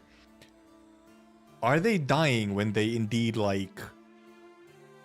Stop ignoring the thing? Except for Dalton, who was, like... Dalton... Well, I guess that was... Actually, when Dalton died, it was also, like... The narration was like, he doesn't need to act for this one or something. So, like, you know, they die when they stop acting and acknowledge the thing. Announcement. Victoria's famous Crimson Troop is here in Dermont for 3 days. Don't miss it. Tickets are first come, first served. Music. This is a different... This is actually an extended version of music. Actor die, no way. The first time you've left the castle and traveled so far with the troop, isn't it? Mm-hmm. Are you nervous? I'm fine, Master. Others are playing the leads. I'm just a very minor role, watching from the side in most of my scenes. When the true performance unfolds before your eyes, it is not easy to resist the urge to run. You've learned another lesson today, child. He's so saturated, though. So, ooh, music. Police statement on the Dermont case. At this time, there is no evidence linking the case to the Crimson Troop, which passed through the area recently. The police has established a special task force to investigate. Listening? Aspiring Lupukarn, Lithuanian. Lupukarn would be more rather. He's so saturated, though. I want it on my headstone. He is! Look at him! A splendid performance. Oh, good bit later. You finally made a breakthrough after your first performance as the lead.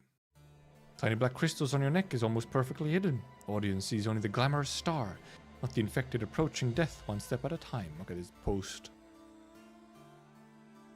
Your performance is increasingly mature and your songs move the passions. There's virtually no stiffness, no pretentiousness. Are you complimenting me? Of course. Are you not going? Or do you want to stay and take in the aftertaste of the stage? Aftertaste? You mean the taste of blood? From the infection in your throat?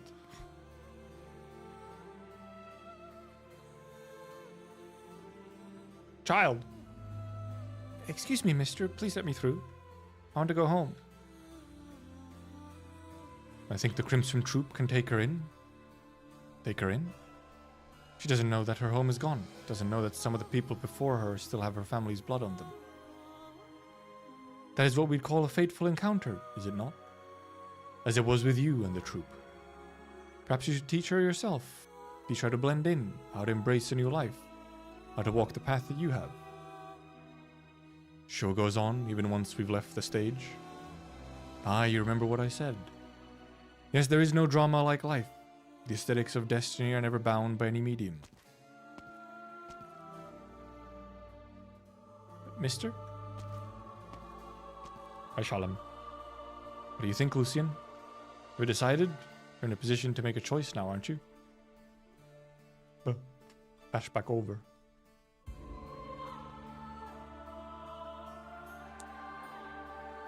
I guess it could be the blood of the spectators as well. He's just there murdering everyone. You awake?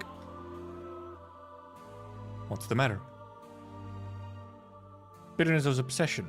Your emotions. Oh, there's the face. There's the face from Christine.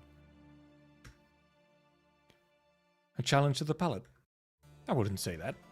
But your flashbacks have become increasingly frequent since we came to this plate. That means we're getting closer to him. You noticed the strangeness of that coordinator. As did you.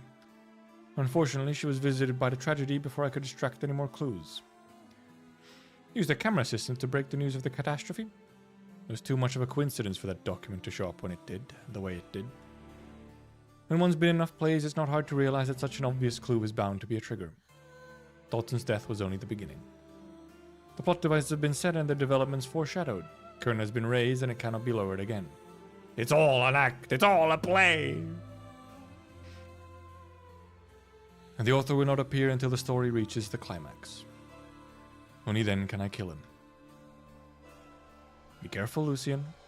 I know. What I mean is, be careful of yourself. As I said, your emotions are filled with the bitterness of obsession. It's a dangerous thing. I apologize, Miss Christine. You will not have to endure it for long.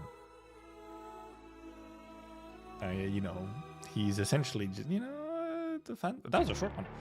Phantom kind of just playing along with, you know, all the people gonna be dying. Which I think is now why I understood. I saw like one comment about the story and Phantom, and I'm like, oh. It may be making sense, because he's, you know, kind of just spectating and letting all the dying happen.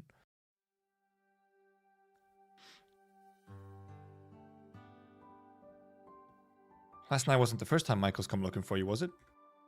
Haven't been in Rankwood for long, and you're certainly not the type who would have meddled with something so far outside the scope of your duties if he hadn't been pestering you. He came to me the day after Dalton died and I took over the prop team. Wanted to leave without going through the normal process and without anyone noticing. Without, like, telling Miss Stone or going through the contract cancellation and exit procedures. He's the lead actor. Someone's bound to find out and he'd have to pay the contract penalty anyway. Unless something here scared him more than paying the penalty. Michael might have caught on quite fast, huh? Possibly. He said since the prop team has access to all the tools and was familiar with the structure of the plate, he wondered if you could think of a way. Yeah. I mean, I'm sure you could, but Michael's not done with his scenes yet. If you really got away and Miss Stone found out you helped him, she wouldn't let you off the hook easy. She could even end your career in Rankwood. What would your sister think? My sister. Also, Moira has so much... That's some floofy hair on Moira. Did you say the rest of her family was against you coming to Rankwood, and she's the only one who cheered you on? You have to make it, not just to prove your family wrong. Dude, yes, spite. The biggest motivator on this planet. There's no stronger motivator. Spite. I just don't want to disappoint my sister. I want her to be happy for me. So don't be mad, Tippy. Please? She's looking a little mad. Look at that face and her tiny pointy eyebrows. I'm just mad that you were hiding stuff from me. I mean, you'd never agree to Michael's demands. You just didn't know how to refuse him. I can help with that. All right, Tippy. I've never seen you so angry. Should we watch a movie together? Sure. Zoomer.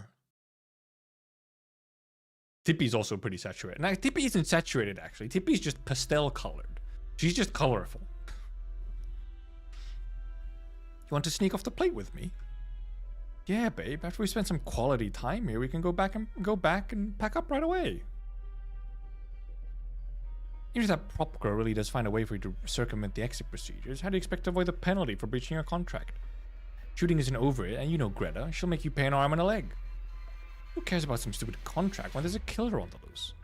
Dalton's dead. Shelley's dead. How long do you think it'll be before you and I are next? You both watched and did nothing when Laura died 5 years ago. Whether the killer is her lover, her dad, or some self-righteous vigilante, he's clearly after everyone who was involved. Wants us to repent and pay for what we did. I can take you away from this awful place, babe. We have our whole future ahead of us. How romantic of you. But since when has your love been so deep?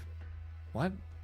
Even when you were winking at Melanie and flirting with Anna from stage design and Mila from logistics, you're telling me you were seriously thinking about spending the rest of your life with me. Does that matter right now? Of course it does. I'm not going, Michael. And neither are you. You know how hard it was to get your lead role in one of Greta's films? And not just one, but 3 at once? Play this right and you'll be a bona fide Rankwood movie star. Unless he dies, but you know. There'll be another chance. Look at me, Michael. Your costume in The Death of Lady Dupont is even more exquisite and eye-catching than Melanie's, the title character. Your perfume, well, you worked at Fashion Week. I bought all of that with my own money. Even those fake ears and tail that let you pass as a Vulpo came from me. Without me, the public will find out this Michael product suddenly doesn't seem so shiny anymore. Whoa! We've been together for 5 years. I gave up everything for you. Spent so much of my savings that I'm not getting any younger. Can't afford to wait for another chance. I love you, Michael, so don't let me down.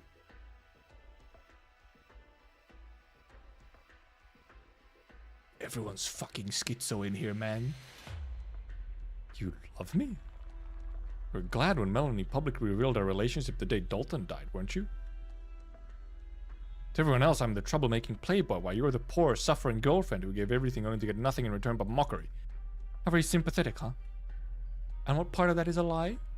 Say to yourself, you're just investing in a product. Investment costs money.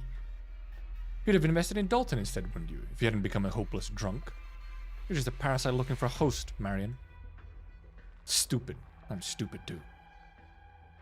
Well, I guess that's it for us. You can stay if you want. I'm out of here. Oh, and here's a tip. If you're looking for your next investment, try that pretty boy Lucian. He caught the entire crew's attention his first time in front of a camera. He's the real deal. The moment you walk out of here, I'm reporting you to Greta. You cold-hearted lunatic. You're not afraid of the killer? Why should I be? Ma'am? 5 years ago, I didn't even know why Laura fell to her death until later. You're the one who watched and did nothing, not me. You were still involved. What are you looking at, Michael? Rage overcomes the Vulpo like a tidal wave. He sees a fire axe in a corner of the makeup room and clenches his fists. Wait, let me check one thing.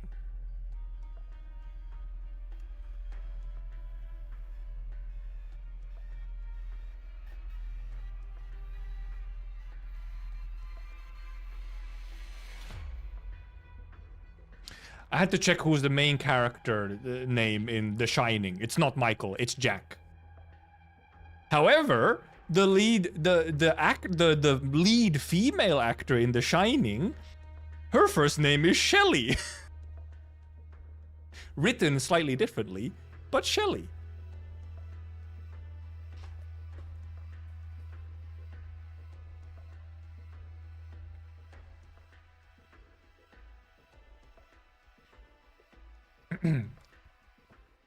Is he gonna fucking lose it? Is he actually gonna fucking pull a The Shining? Here's Michael. Why would they go down to the power deck? Sure, there were mannequins all over the surface, but there had to have been a better plan, right, Molly? I agree. There's nowhere to run from the Wraith in the tight space of a nomadic city's underground structure. From the Wraith? What's the name of the actor, Jack? That was it? This is Jack Nicholson. Yeah, they're both Jack. It's Jack Nicholson, and then the character is Jack Torrance.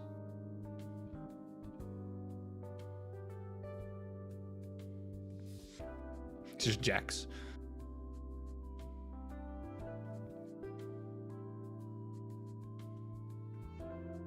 In the end, it found that. Oh, but they're talking about the movie. That's why.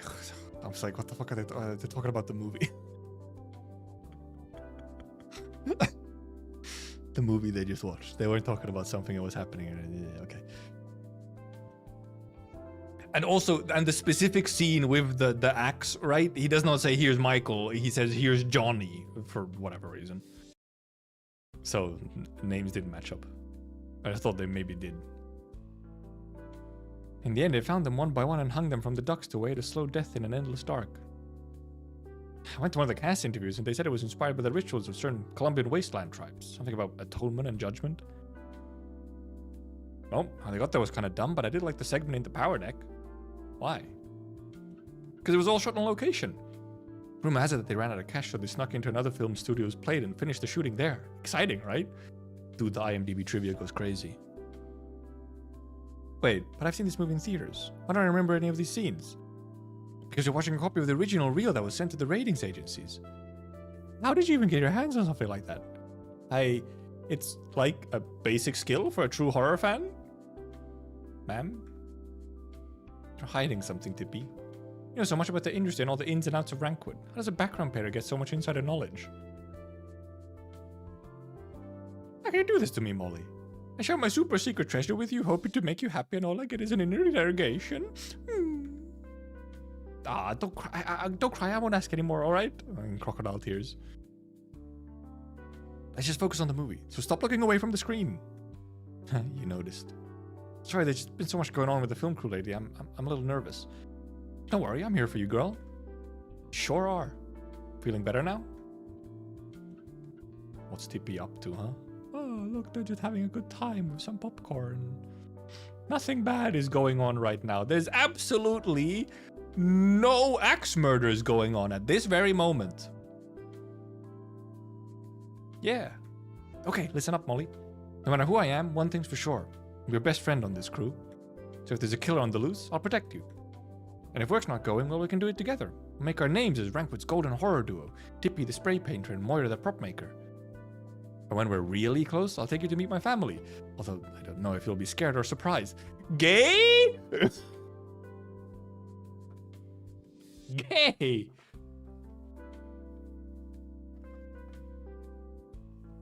Well, then I'll introduce you to my sister, too. We'll show stories of Rankwood while she peels us apples. She can peel one without breaking the skin in under half a minute. I know you'll love her. Now there's an offer I can't refuse. The old TV lights up both the darkened room and their faces. Terrifying sounds echo throughout, but take nothing away from their smiles. They cuddle up against one another, fighting their fear with a much more familiar fear, and dreaming of the future of their budding friendship. It is a rare, quiet evening. She has the blue and pink color scheme, but that's the trans scheme, isn't it?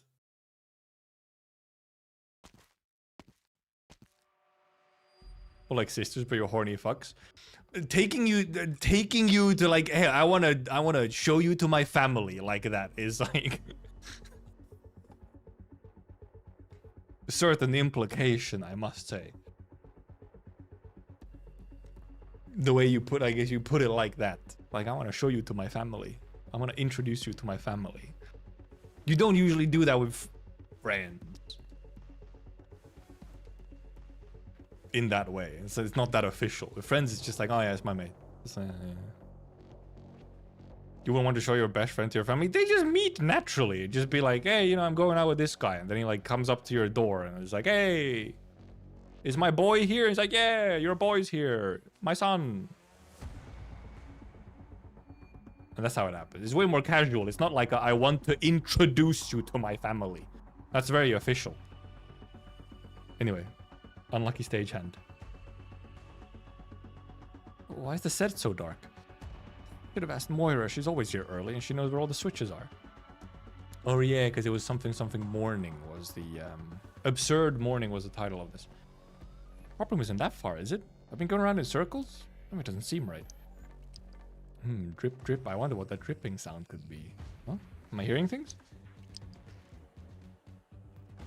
Sound of water dripping echoes through the empty set as though answering Horton's question. But such response serves only to increase her confusion and fear.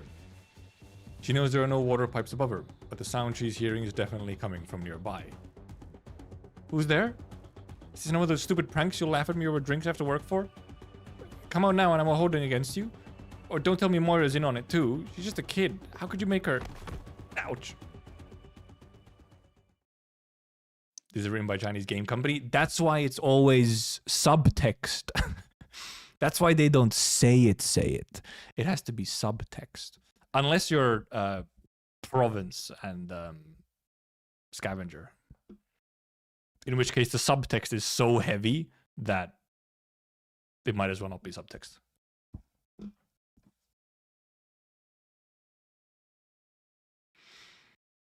Horton falls backwards to the ground. Only then does she realize that she's wearing a flashlight on her belt. But she barely has time to laugh at herself before she smells a strong, sweet scent accompanied by a tang of iron. Frightened, she stands up and turns on her flashlight. Oh!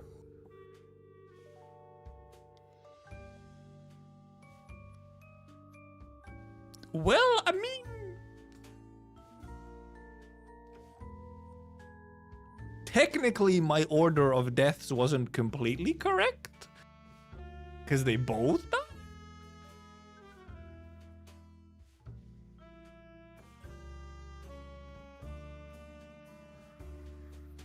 But also...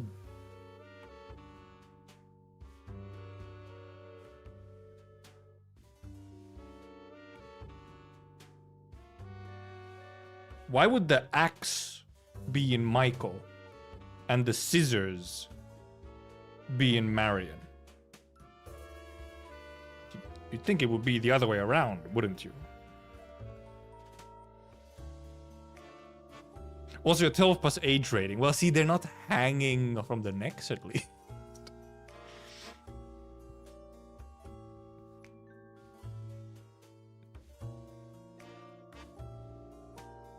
Yeah. Guy who looked at axe died by axe and Taylor by scissors. But it just means that he did what? Because it's like, okay, so, you know, it wasn't them killing each other then, probably. It's, you know, whoever's doing the killing did a little bit of irony. Instead of them being killing each other, you know. A breeze sways the ropes. Hanging down from them are two familiar and strangely quiet figures. Also, I mean, obviously someone had to fucking hang them up after they died.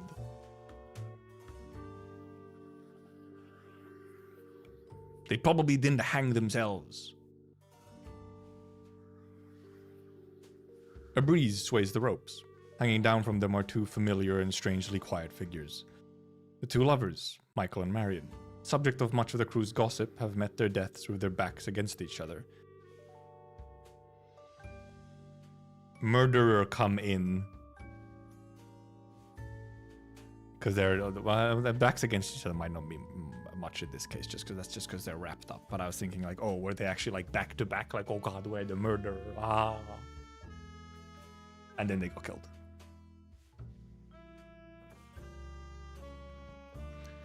Through the faint light, Horton sees their faces, their expressions, the way they sway through the air and the dancing specks of dust. It is indescribably eerie and somehow sacred. She remembers what Tippy said when she joined one of her movie sessions. In the rituals of certain Colombian wasteland tribes, hanging represents both judgment of the dead and a warning for the living. Until the scorching sun cracks their corpses open, until all believe they deserve their punishment, until the ropes can no longer bear the weight of their sin. Thump. Help! Somebody, anybody! The unlucky stagehand runs outside. As she does, the thought flashes through her mind. What an absurd morning. Title drop. For the node, not the event, but... Before, right?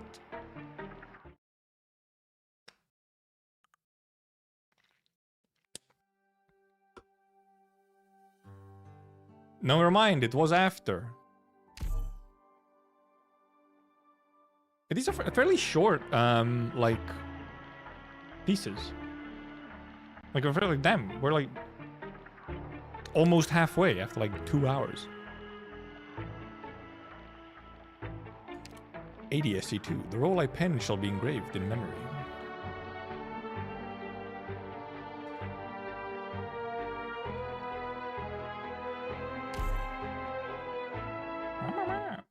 We'll see where we end today, because obviously I do want to leave some of the reading for tomorrow, and it's not like, I mean, we'll see. Psst, hey, you saw Michael and Marion's bodies too, right? Dude, don't remind me. I've been trying to forget. It was freaking terrifying.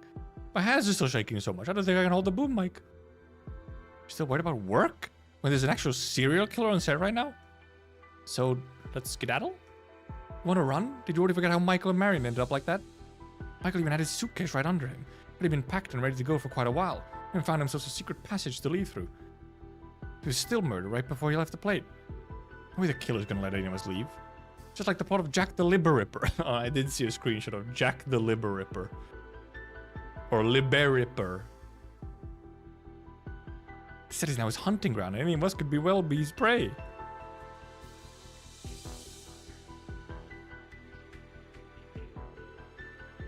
You post, okay, it was you who posted that one. Fucking Liberty Ripper. Abner, how long has it been since you inspected your chest rig? Look, there's a bunch of loose screws on your mechanical arm. One little slip and that camera's gonna be shards of glass all over the floor. And if it breaks, it breaks. At least let me take a look at your camera lens then. I'm good. I'm your assistant, you know. Don't think I don't see what you're actually up to. You best stay away from me, kiddo. Thought this death was no accident, right? Same goes for Shelley, Michael, and Marion. No way the victims were chosen at random. All of them were involved in the incident 5 years ago.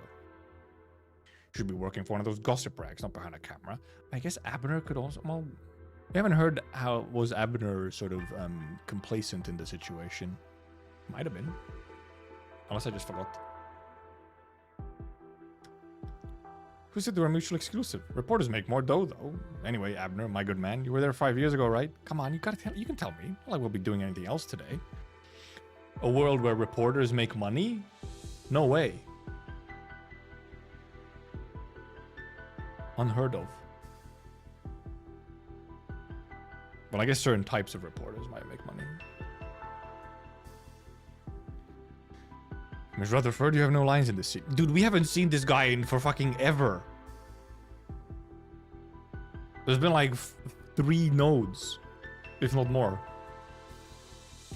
And do you suppose I could simply stay in my room researching which exact foundation shade Lady Dupont should be wearing before she dies?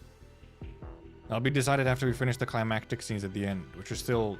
I'm sorry. Ah, so that god of yours is running tardy, but I'm in no mood to blame your god right now, my dear. Were we not so far from the city, a major incident like this would have the Rankwood police locking down the plate and crawling all over our set, and naturally the shooting would be suspended. Not to say that our current situation is any better. Stephen, I'm starting to worry that my investment in this project will come to nothing. How much do you or Greta know about what's transpired these past few days that I don't? Also, Steven Spielberg. I'm probably every single name of these people is like a reference to someone. Oh, this is where you two were. So where's the producer? Greta owes us an explanation. Just running Greta Stone.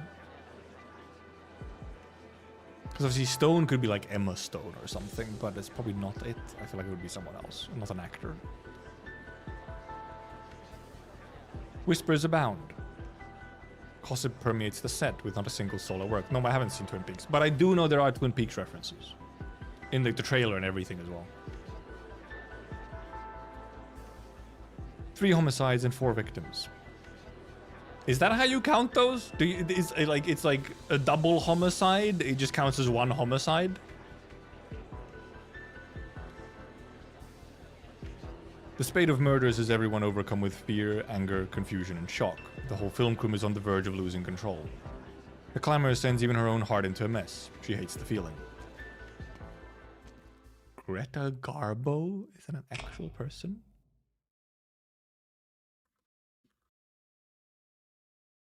It is an actual person. Swedish-American actress. Probably would be her rather than someone stone. Because it's all first names. Also, there is some minor visual familiarity. And obviously all the references are usually for older people in the industry. Though Steven Spielberg is still around, but even before it's not a Steven Spielberg reference, but it's also like the director and the writer, so. Greta struts right into the center of the studio and switches on the brightest bulb. The piercing light stuns everyone into silence and everyone's attention fixes on her. She takes a deep breath. I have some announcements to make, everyone. I've never received any training as an actor, so you might have to come closer to hear me. Melanie Stephen Abner. You'll want to check your personal Rankwood financial terminals in a few minutes. Rankwood Financial. I've instructed finance to send out everyone's remaining wages. Of course, the families of Dalton, Shelley, Michael, and Marion will also receive compensation for their losses, which I will handle personally later. Yes, the death of Lady Dupont has yet to conclude filming, and your contracts are still valid, so none of this should even be necessary. But I can count on one hand how many of you are still in the mood to work. So unlike you, Greta. You simply run into a few considerable hiccups. There's no time to throw in the towel. This fucking woman. Or has this experience made our producer lose confidence in the quality of the film? Throwing in the towel? You're overthinking it, darling. Never once doubted my own judgment, much less considered abandoning the project. Then why are you? I'd like you to gather around for a story, everyone. Hey, kid. Me, Miss Stone? Take out your pen recorder, notebook, shorthand terminal, whatever. Let's sit down and listen. What do you mean? I've seen you sneaking around with those toys and I don't appreciate it, but feel free to record everything I'm about to say. Take it to Trymon's Entertainment Weekly or Rankwood Coffee Time or Persons Magazine, I don't care. As long as you get the story out, I won't hold you accountable either. See it as a reward or punishment, doesn't matter to me. Waited with the reading event so I can read it here and then I forgot the stream, seeing the VOD. Okay, Quebec. See, just Persons Magazine. Magazine about persons. Okay, well, maybe I did actually have something in my eye because I just had a loose eyelash on my glasses. Something clearly came out of my eye.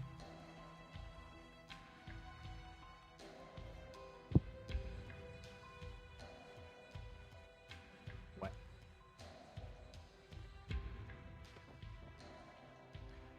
Take it everyone here is familiar with the Rankwood Academy Awards?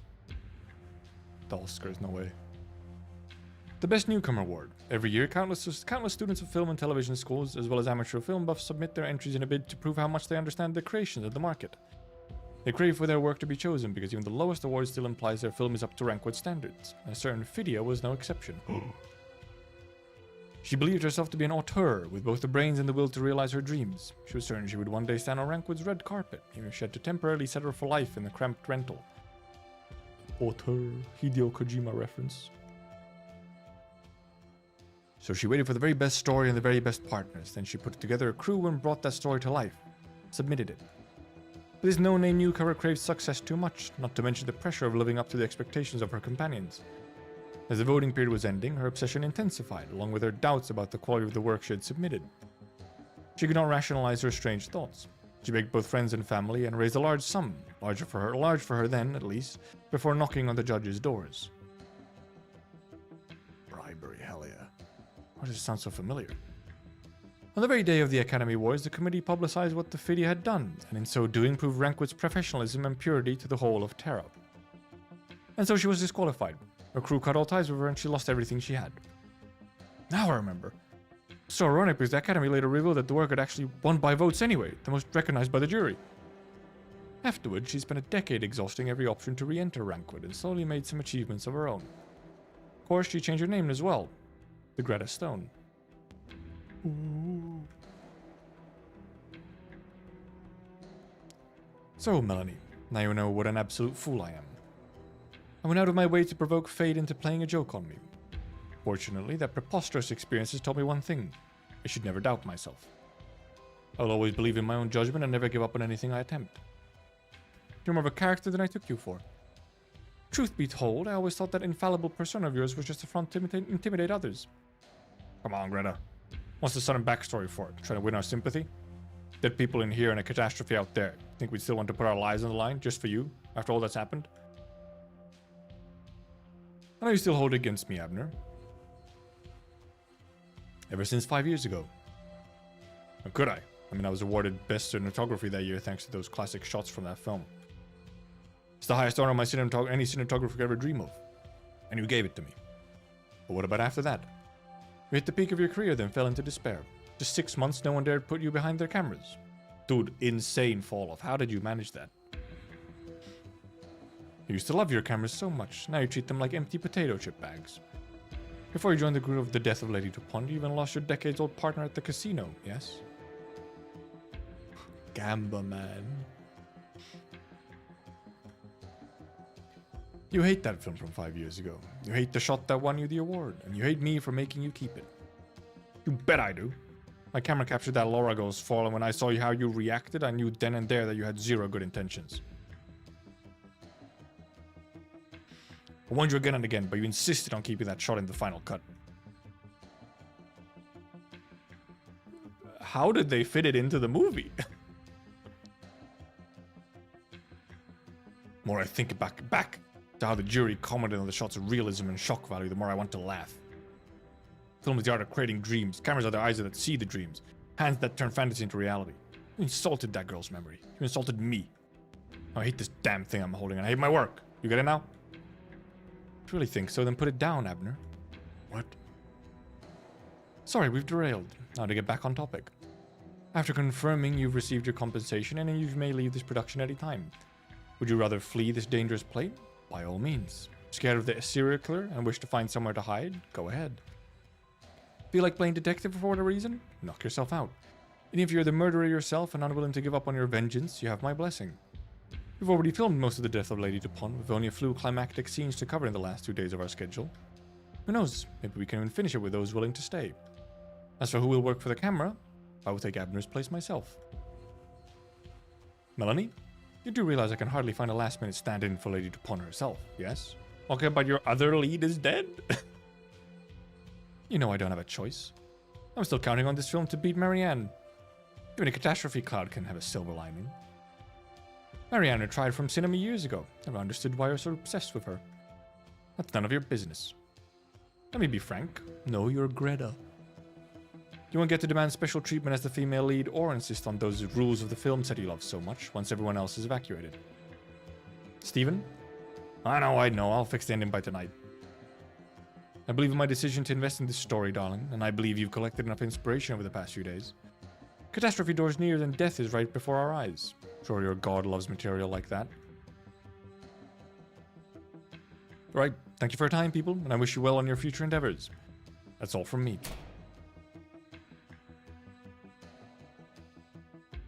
Crazy woman.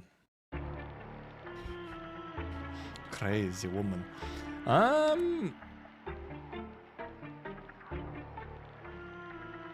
Do we continue still and then leave less for tomorrow? Because is this like actual halfway point?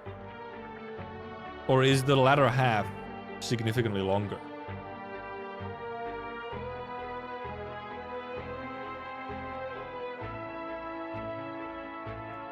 Also wondering, like, this could just be a good spot to take a break anyway. I don't know if this will end in a funky spot. Oh, there's the manga. Well, the manga's 2 chapters. And we have more time tomorrow. If I much different. Because usually, you know, the second story bit usually marks about the halfway point. But this has really gone pretty quickly, yeah. Like this, all of these notes have really gone pretty quickly. Like, just over 2 hours. No clue I skip story and let others read it to me. Yeah, because it kind of feels like if I continue, then I might as well just finish. But I might want to go, and I might not want to go that late today. Because tomorrow I have a bunch of freedom. The friends that I usually do stuff on Saturday evenings are away. So I have like technically no plans tomorrow. So we have more than enough time to read the manga and the rest of this and then talk about it and so on. And then I might have some ideas after that as well. It might be a good spot and we can continue from here tomorrow. Because I imagine, like, you know, it also, this probably starts getting into more actual stuff. The way he says as he hides the bodies of his friends. Yeah, inspired by this story, I decided to murder all of my friends. Here the story EXH TFN. Oh yeah, TFN is out and well, technically we can do a lot of stuff tomorrow. We'll see what we end up doing afterwards. Especially if we actually do finish the reading quickly. Oh yeah, indeed the EX stages are also out already. I just don't have them unlocked because I haven't done the boss yet. And obviously, well, we haven't seen Lucian in a bit, but obviously, you know, well, Lucian, well, that makes sense. Lucian is mostly kind of just following from the sides and getting some clues as everyone dies so that, you know, Troop Master comes out.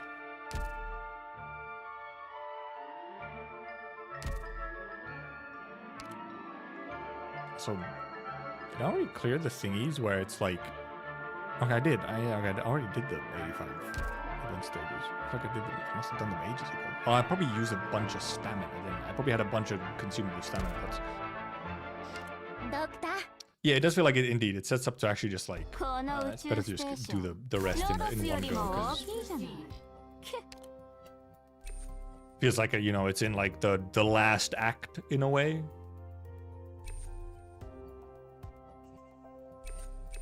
They have, okay, never mind. They still have 2 hours and 22 minutes.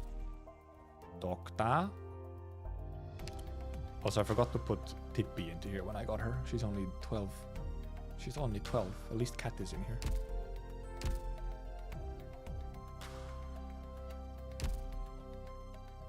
Actually have... It's terrible. I have more trust farmables than I have slots for trust farming. Like in base and whatnot.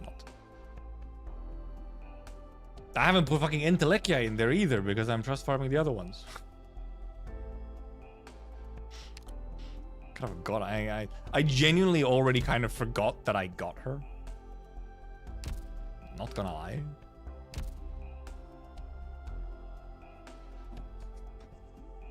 Also, I almost forgot to grab Ascalon's skin. I also forgot it was live 2D somehow.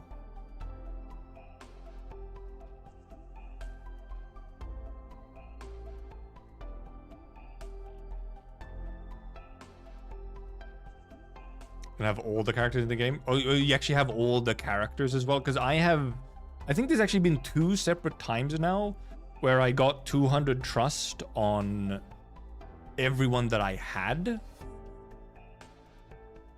And then I got more units. That's the thing, I just don't have every character in the game.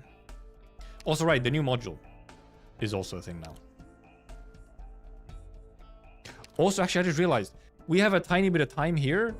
We could go read the comic. Like, we don't want to continue the main thing because it, you know, it's better to read the rest in one go. We could just read the comic. I refuse to give Hong any trust. God, it's fucking bright, man. Also, like, the comic website almost works. It does not, like, load fully. Which is funny. Because, yeah, because what's the difference here? Differences here. Here you get the extra slow. Here you get a bigger dodge. 11%. This increases the dot. Enemies with defect are defeated. Oh yeah. This one is when she gets an HP recovery, which actually is kind of nice. It's actually, I forgot that the XP increase here is quite. Also, I think this also gives her more attack. Yeah, this also gives her more attack and defense. Well, this goes HP. I mean, the movement speed is really nice, though. I think they're both kind of pretty decent. This is just interesting because it has, like, the HP recovery. Which just lets her... Because I often try and use her, like, where she's just kind of somewhere out there. Not necessarily in healing range. And then if there is range damage and stuff, she sometimes gets into trouble. Character as good as Ascalon got 2 mid modules. They're more like... They're just decent modules. They're not breaking. But also, that's kind of common. It's very often that very strong characters get slightly less strong modules. Because they don't need it as much. But then sometimes also a really strong character gets also a really strong module. But, you know. I'll probably just unlock them both. Because this can have a use case somewhere. It's just that the extra movement speed in this is like the extra slow here. It's just so nice. Because is that just like a... It's just a default as well. Isn't it even a... Actually, it's not even a default, is it? You know, because it's not actually a default of just the 20% movement speed. It's not like a default, other than obviously on skill you have it, but...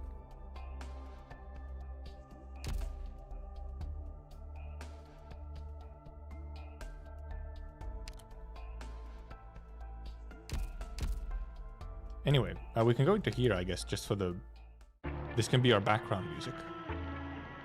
Oh, we read comic. As you can see, the website does not exactly properly load. You have it. But it does load enough. Also, like, okay, it's kind of cool that they have like this, like a book thing like this, but like... Not incredible. Also, by the way, cannot zoom. If you zoom, it just resizes it anyway. So it has to be this size. I cannot change the size. Cool, thank you, Yostar. Now we could go like... You don't want to go full screen, really? Seriously?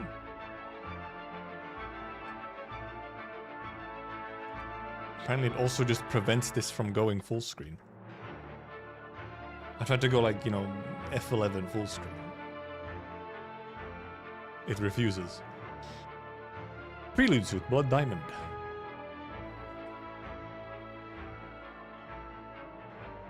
Also, I have to remember I have to click left to go forward.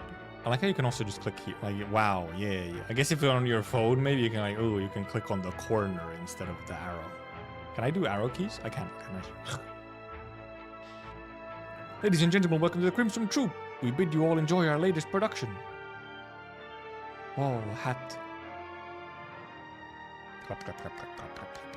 He performed. Simply marvelous. His acting will take the land by storm. He shines just as bright as the regular cast members. He's head and shoulders above the rest of his own class. One could say he plays the role to perfection. Graciously thank you for your compliments. Carry on headlining, Lucian. We look forward to it. Stepping, clacking. It's weirder reading, like, comics out loud than it is, you know, like a visual novel. Because it's, like, more visuals and there's, like, sound effects and stuff. Cast as lead, caught in a limelight, basking in the audience's adulation. For an actor, there ought to be no greater pleasure. Why is it that I feel so hollow inside? That looks fun. Now more than ever is the time to ponder it, no? Ponder just how this hollowness came to be. Northwest Victoria, Calais-Blasson, catastrophe. No, I don't want to die. Run! Stop pushing me. Damn it. Bloody hell. British people. What are you dithering for, Lucian? We've got to run. Also, a nice catastrophe in firestorm. How long do we have to live like this? I can't take it anymore. Burnaby's here at their limit. Look at those... sorry. Look at those sad little bunnies. They're so tired. Have to lie in there alone. Dump anything we don't need. Who knows when the hell I'd wear this again? No one will give me money. Give money for or food for these books. Not the books. Throw all that useless heavy luggage away. Heavy luggage. Mama, Papa. Oh. Hey, look over there. My God, the children. They're still alive? The children, such useless heavy luggage. I guess in the sense of they can't help you that much because they're not like physically strong or something. You know, like they're a liability, I guess. And you know, if you're an orphan, then who cares? You don't have your parents there to help you, like, you know, to vouch for you.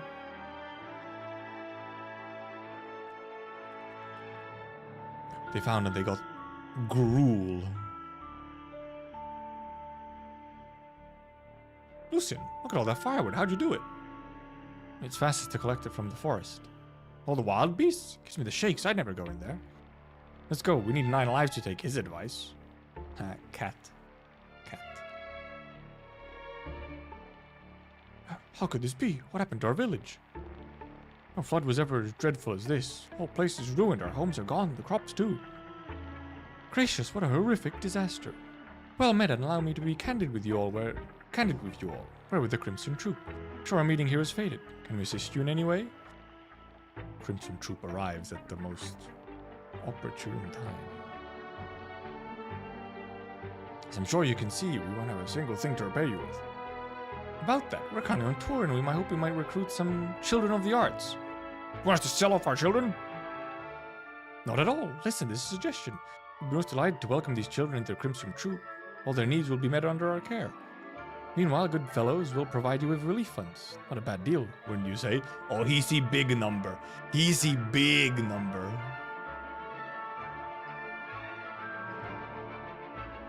Sir? Thank you all for your understanding and cooperation. But that's how he ended up the Crimson Troop. I thought the Crimson Troop found him, you know, like as like an orphan kind of thing, and not that fucking sold into them. Oh, hey, Shalom is there as well. Hey, Shalom.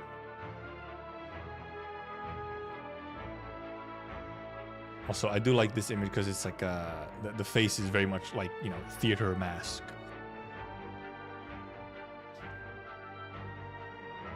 Dude, they got so much money. From today on, this is your new home. What?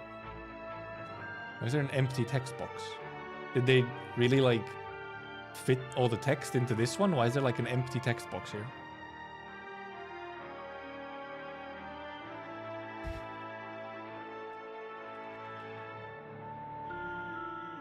Here as well? Because the text boxes that are, like, not speech bubbles. They're just, like... Oh, these are supposed to be, like, location text boxes or something. But they're empty. Coolio star, I guess.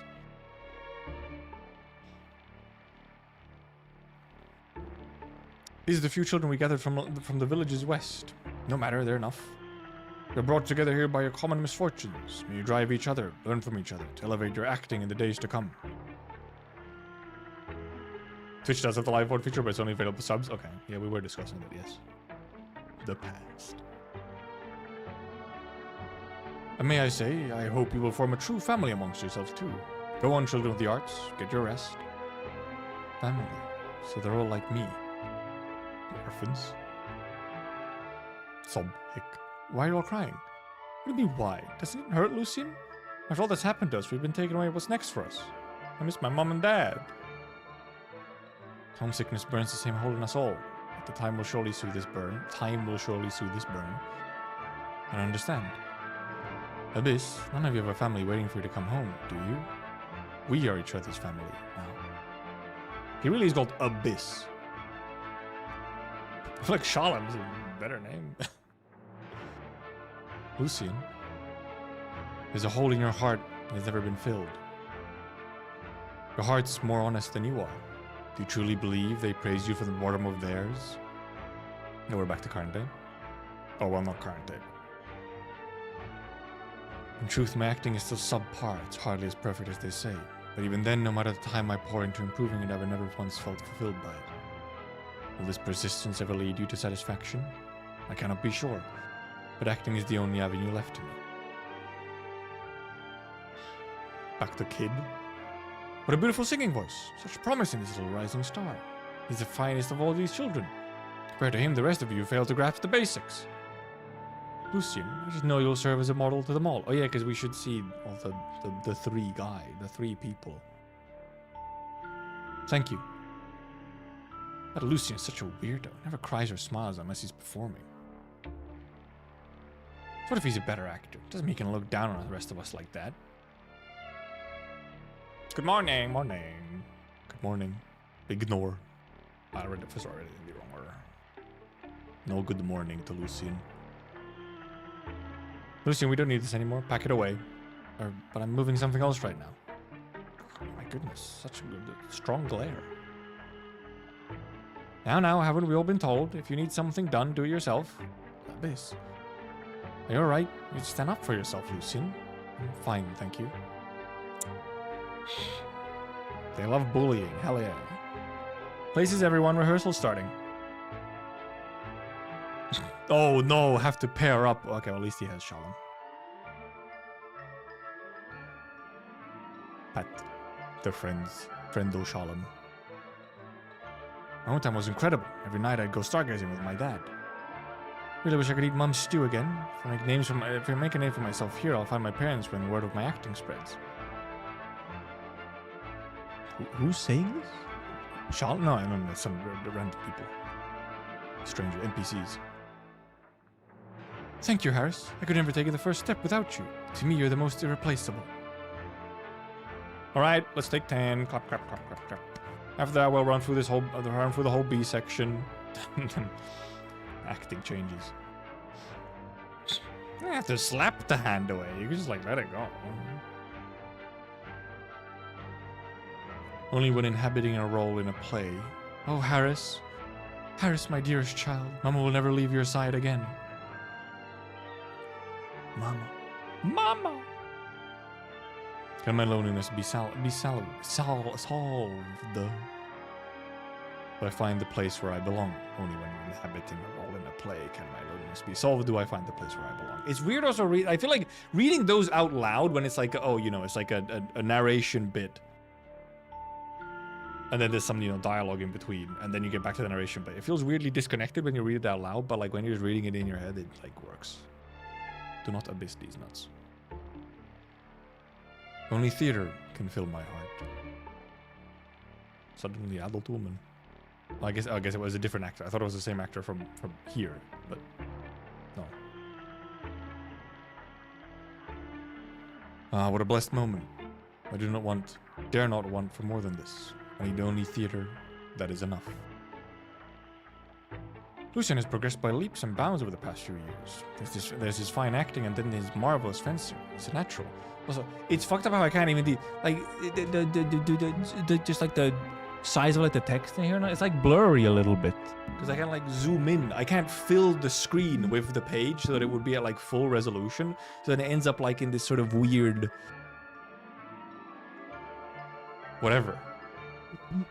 The site used to be better before.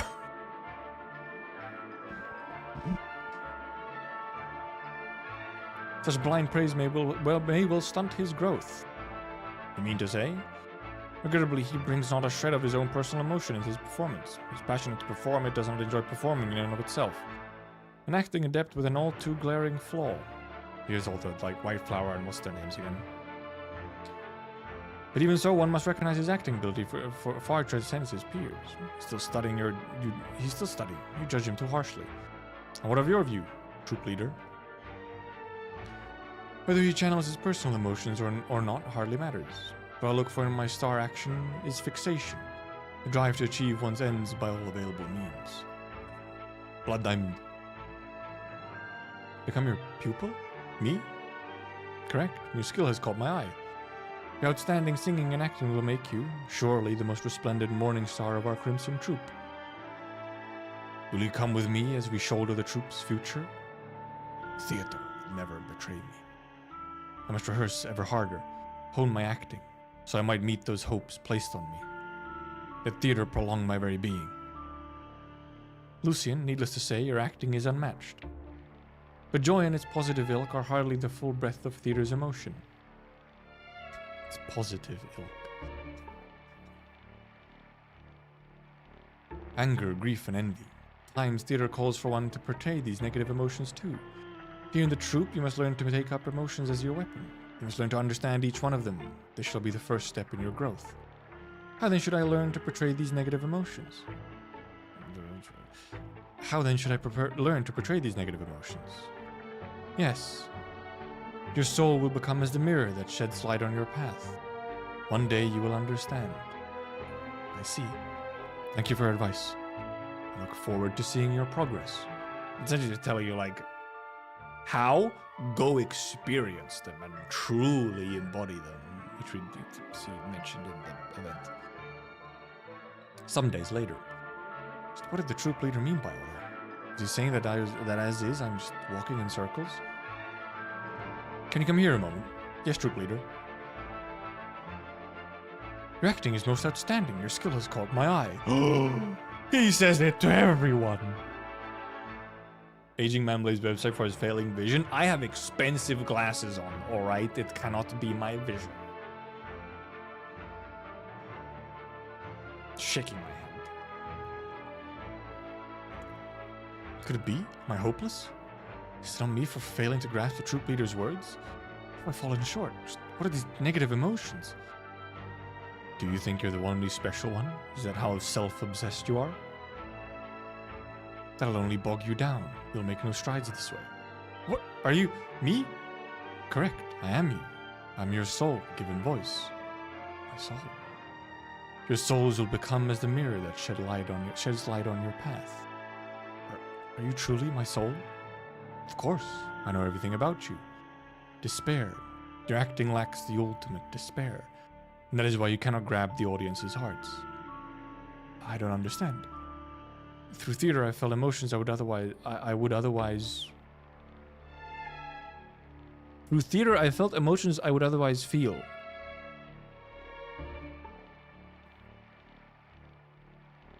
They fucked up a word.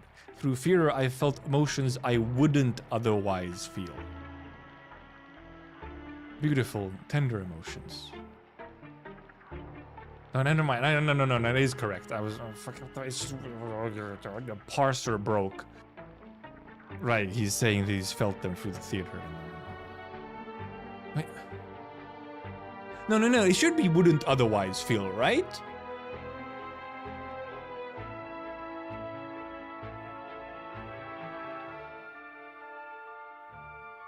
Right? Whatever. But those alone won't suffice. Just what should I do? Fret not. Envy, grief, anger, and despair. These are all emotions you have. Have them? Are they not the emotions you know best of all? You've forgotten. Recall what your parents did to you. Recall how your heart twinged in those instants. Take those feelings, one and all, and give them form. You need only perform faithfully to yourself, and those emotions will become yours completely. You have naught to fear. Oh. So recall your parents, your village folk, who for their own sakes cast you away. Resent the other children of your home, who would envy you before reflecting on themselves. Lament you, far from the culmination of your craft, who cannot meet their expectations.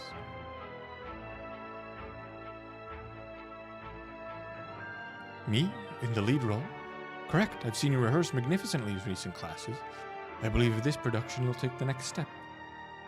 A tragedy. My first lead role. A man consumed by despair. I cannot let the troop leader down here. Must deliver the most perfect performance.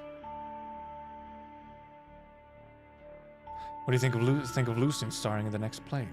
Looking forward to it. His acting is almost second to none in the troupe. It is. It was amazing to see last rehearsal. I think his craft's still short of filling the lead. I'm just not confident he can handle it yet. This won't do. No one will accept a performance like this. So how do I satisfy the troop leader? Satisfy the audience? Satisfy myself? Emotion can become your weapon. To understand it's rude and your performance will surely take a step forward. How can you begin to enter this protagonist's mind? That's not easy to read text. It's pretty schizocat. Oh, I mean also, hallucinations that he was talking about with Shelley. The rise of Reginium mining, our lives are in the midst of a total upheaval, and the benefits of Reginium bring us our... We interrupt with breaking news. An Reginium explosion is occurring in the mine on the outskirts of town. The situation tumultuous at present. Council has placed the area under lockdown and urges the greater public to be aware of oropathy infection risks. And that's where it gets the idea, okay. So, because, okay, they show this part in the event as well. I must feel despair. Despair, frustration, anguish, the urge to scream. Far beyond anything I've experienced before. Have you seen Lucian? Not for days. Teacher, come quick. Lucian? Don't tell me he shut himself in here. Why do such a thing? Okay, never mind. This wasn't quite... Okay, he didn't go for the Originium yet here, okay? Bind me. Beat me. The masochist, my goodness. He's really trying... Oh my god. Jesus. My guy, he's fucking lost it, man. And then, you know, Shalom trying to help him. Not at this rate, I'll never do. Such superficial emotion is not what I seek. It's not enough, I have to corner myself harder. Think, what else can I do? My, look, is that an infected? Disgusting. What is one of those doing here? Help me, I don't want to die. Just shut up and get out. Must be a product of that explosion. Crystal's growing already. He's a grave infected, all right. What if he turns to dust? He can turn into whatever he likes. Get him out of here. I beg you have to help me. This has to be a way. Oh, away. Get back or I'll catch it too. I don't want to die. I could even rest with someone like this in our neighborhood. Damn it all. But it has to happen to me. No, I don't want to die. They have good faces in the manga, man. Man, they have good faces in the manga. Only death, proper death, can bring out such violent fear and desperation. Isn't that contradictory? I can't act if I'm dead, can I? Act or die. Correct, and for this reason, no living soul truly understands death. The benefit of which is, death is both mysterious and richly emotional, thrilling and endlessly artistic. Never fails to grab audiences' hearts, to drag them into the story. So no living souls truly understands death. Well, I guess you could say not truly understand death, but we do have, you know, individuals who have died and then, you know, kind of come back. But I guess they indeed didn't die fully, so...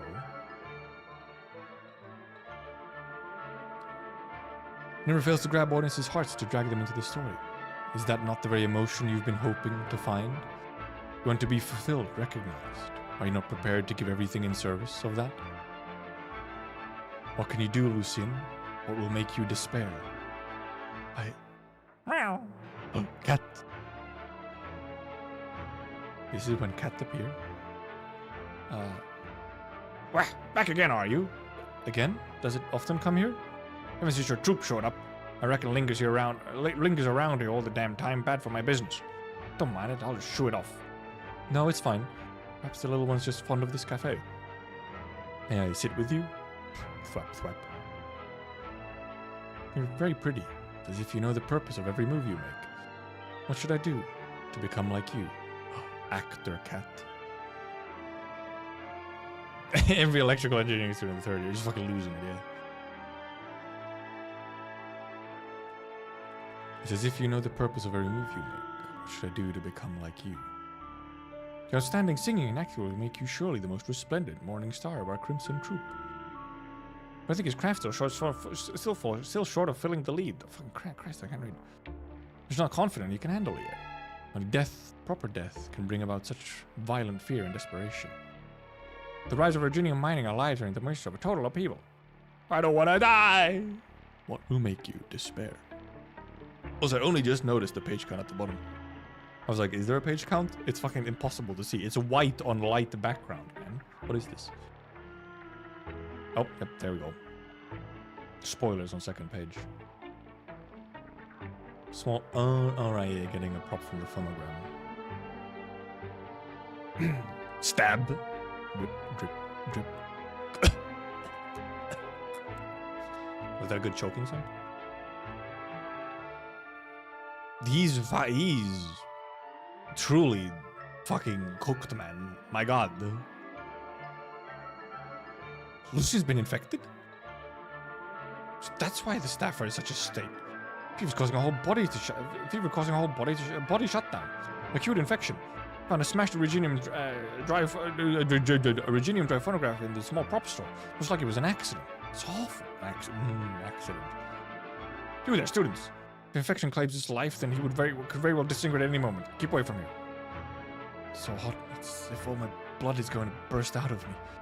It's every nerve in my body is spasming out of control.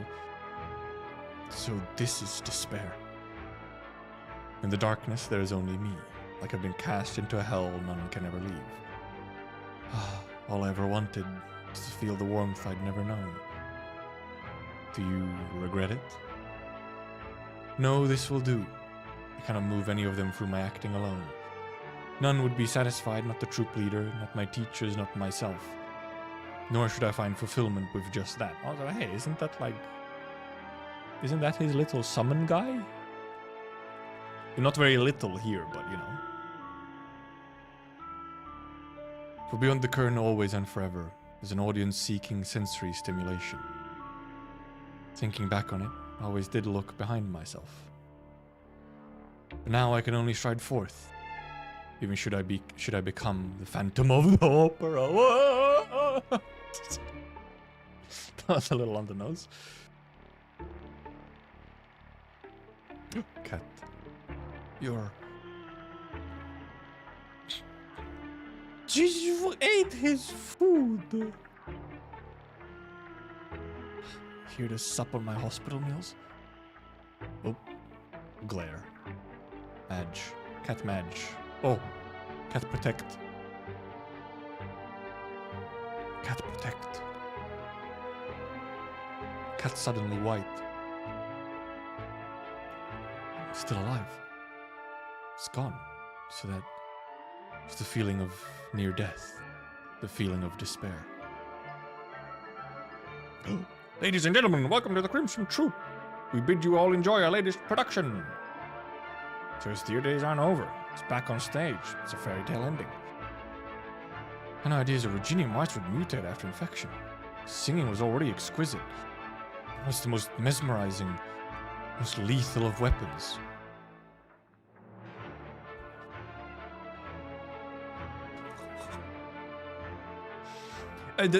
By the way, I would like to point out, somehow, apparently, no scar on his throat. Damn, that's some good medical technology. There we go. There's a film going.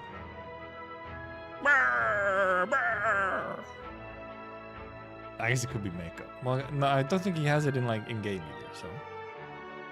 Does he? Oh, I guess he just covers it always in-game, doesn't he? Cat magic. It's the cat magic. That's what it is. That lead actor was just gorgeous. I can still hear his singing lingering in my head.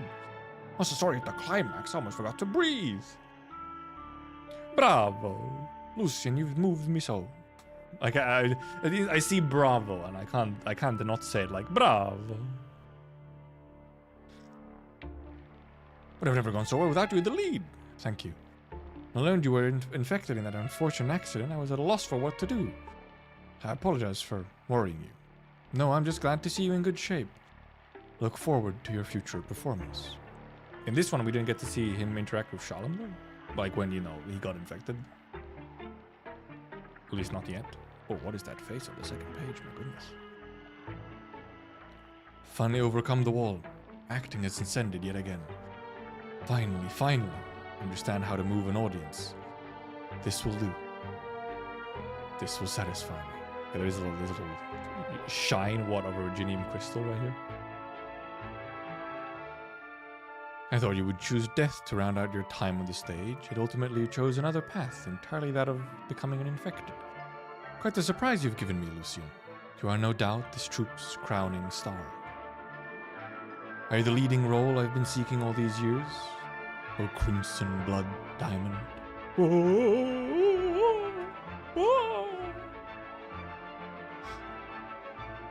And yep, also, indeed, fucking baited by Troop Master.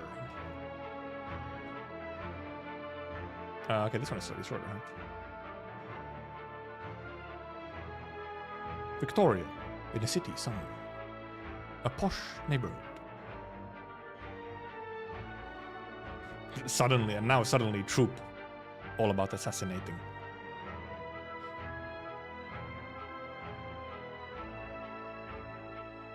Glance. Pitter patter. Glance. Shh. Sound effects. High and mighty nobles. We've dithered far too long on the dead knight stage. Who's that? Pardon my rudeness. Tonight the curtain shall fall on this play. How did you get it? Where are my bodyguards? Someone, is anyone there? Damn it, those louts are never any use when it matters most. Should have fired these ingrates long ago. Wait, what are you after? Money? I'll give you anything you want. Or are you under here? Are you under hire? Is that it? Because I'll gladly pay more than your employer. Wait, you're the Blood Diamond. I never thought the Crimson Troop hand would take me out one day. Finally paying for all my sins, I see. Oh, I'm an old codger on death's door. May as well listen to my story. We can take an intermission. I can't wait to find out, if we do find out, on, why exactly the Crimson Troop goes around fucking assassinating people, and here he's like, oh, I'm paying for all my sins. It's like, what is it? Are they killing? Crimson Troop. There's a nostalgic name. Used to be obsessed with them, sponsored them plenty too. Troop's productions were a perfect match with my own aesthetic views. Each time I attended, oh, how my heart raced. But the way they treated the aesthetics of death was the most stunning of all. The effort, the refinement must have taken to reach such boundaries. Therein beauty peaked. And I know your story, of course. It took lavish capital for the troupe to nurture new actors, not to mention boldly grooming them for such major roles. You were the chosen ones. Grooming? Your craft still need a little polish, but the conviction you performed with, oh, how could I forget it? They forgot it's just how could forget it. 14 years ago. Oh, okay, well, she's Miss Whiteflower. I can't do it. Why must we go to such extreme lengths? It's an absurd acting method, Miss Whiteflower. Your holes of sanity render you unable to truly understand theater. This act of betrayal must draw in the audience like none, else could the plot... not else could. Christ. Plot can hardly push for the climax otherwise. Some of the fucking spacing of these lines and whatnot makes weird and fucking weird. Come, try once more. Wave with your guilt. Place no naive's hopes in the other. Backstab the audience. Question the script. Let covetousness and greed drive you wild. Shall we chase him? No need. The child's acting is wet behind the ears. Alright, here we get the stabbing scene where they're like, stab me, stab me, stab me. Teacher, may I try this role? Lucian, of course you may. Betrayal. A keen dagger from someone once a confidant. Yet I can commit atrocities so lightly with it now. The side of me must despair to see. You lamentable man. Save your laments. We're bound to end things this way. Trust you so. You alone. I thought you all would never betray me. Betray, you say? And who's really the traitor between us? Yes, we stand now adrift on our separate ways, and yet, can you say in all honesty it wasn't you who first betrayed me? If this be our fate, our one and only, then use that blade, and prove to me you are the one in the right. Shank, stabbed. Huh? Why is she bleeding? Did she have a blood pack on? Isn't she coughing blood? It can't be, you don't mean. That was the real thing? He just stabbed our teacher. Quick, staunch Miss Whiteflower's wound. Forgive me. Please forgive me. It's all in the script. Fret not, this was wonderfully played. Ah, Lucian, you really are special. Your talent for the arts will surely come to be a weapon for the Crimson Troop. It's a little funny how this goes differently than it does in like the what we see in the whatever. Also, let me see. Is this what I think it is? We'll see if it loads. I'm also apparently not signed in. So I have two of these open.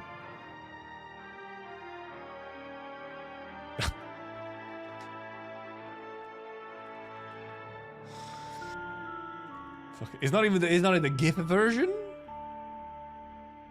Shaking my head.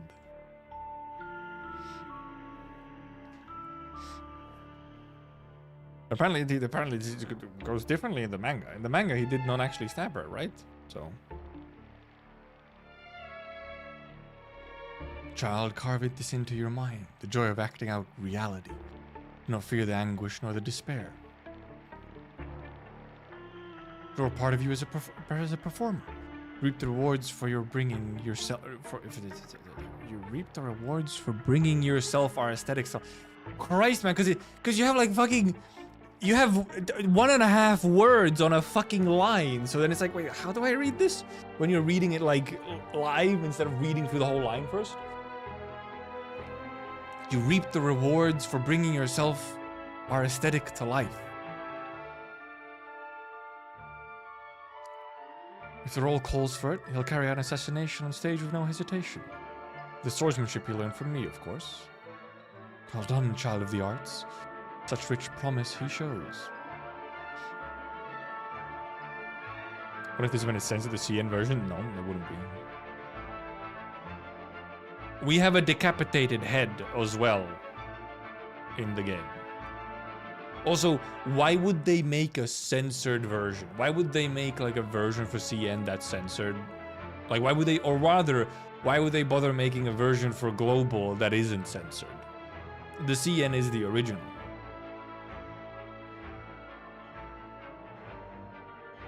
Theater as dyslexic dialogue. By the way, I find it extremely funny that you misspelled dyslexic.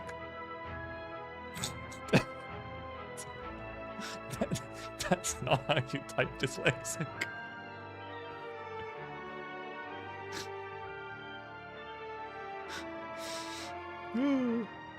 Minor spelling mistake fucking destroyed. Wait, where were we? But yeah, CN companies just make what they can, and then the rest get that. It's only the other way around if it's a non-CN game. Then sometimes stuff might get censored for CN, if it's originally a non-CN game. English isn't my main language, fuck you. It's still really funny, okay?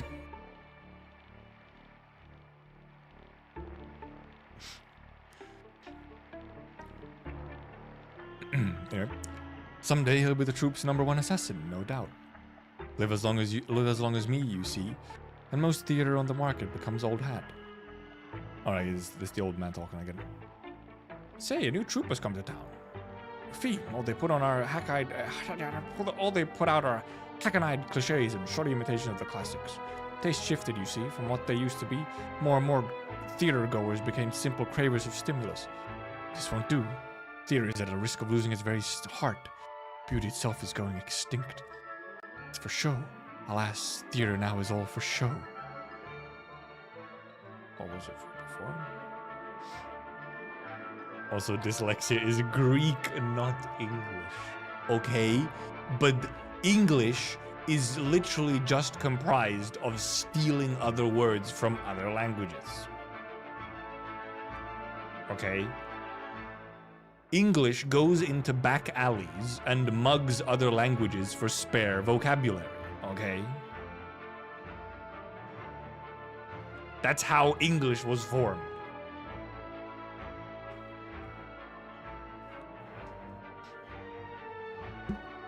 Oh, CZN has to whatever. Well, because it's had the censor game for CN, but they didn't just cover up the girls. They also removed their animal ears and tails, so now they're just normal anime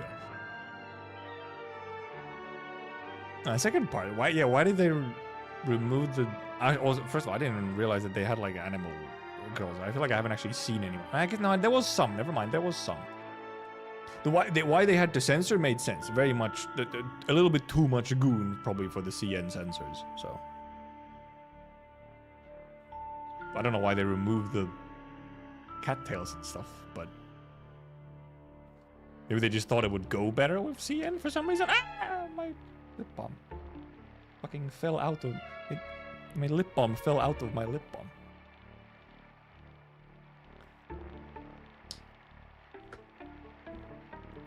Yeah, we can switch page. Oh my, why? What the hell? Crimson Troops Productions, oh how I miss them dearly. 3 years ago. The gallows are all ready. If you're free now, help us out there. Come in. Just the guys, you know. Good evening, Mr. Wanted. Tonight on stage you will play the guilty and I will execute you. You have nothing to fear. You won't wither alone in the night with a knife in your back. No, your petals will scatter for theater as the audience cheers bravo. Is this not the best ending you could have? Lucian, prepare to take the stage. It's his sword. Come, it's time for your debut. Man, they got Lucian hard, man. Dude is carrying out assassinations or executions live on stage. They fucking got him good. Thank you. Yes, wonderful. Your fearful trembling anguish will add such immersive realism to it all. Well, Lucian, set about your task. I wait with bated breath. Show me an art to match the dark of night. As you wish. Grab. Lift. Cheer. Yeah, yeah. Behold, let us raise the curtains on this play. And to clap. Me. To the stage tonight we welcome an everyman, and we ask, why is he to be executed? Nothing else. The gallows shall reveal his wrongdoing. You led an innocent girl to a dark and secret place. You strangle her to death. You're a guilty man. That is your true face. That might indeed be what he actually did do, yes. So, I mean, okay, it's like, you know, they're assassinating bad people. But also, like, they're doing it fucking live on stage. Come, it is time for your confession. Whoa, yeah, kill him, kill him. You've committed unpardonable crime. Here and now you receive your judgment. Also, by the way, they can't say it, right? They can't say it. There's it was probably not just strangling. Okay, like, you know. Just can't say it.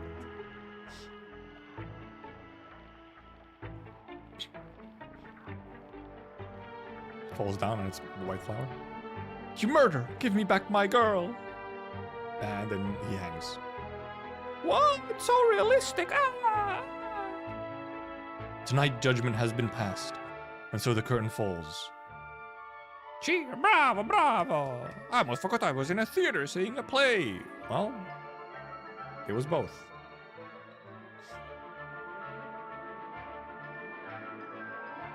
Well, White Flower went off script, it seems. Give my girl back to me. Just stab her. It's not over? Give her back, give her back, give her back. Give her back to me. Is that safe? What a bloody stench. It's part of the act too, isn't it? No more, I want to go home. White Flower's a freaky one, huh? Oh, she's having quite the time. Teacher, were your actions there perhaps over the line? Killing beyond the script not damage the production's aesthetics? And pull the audience from their immersion?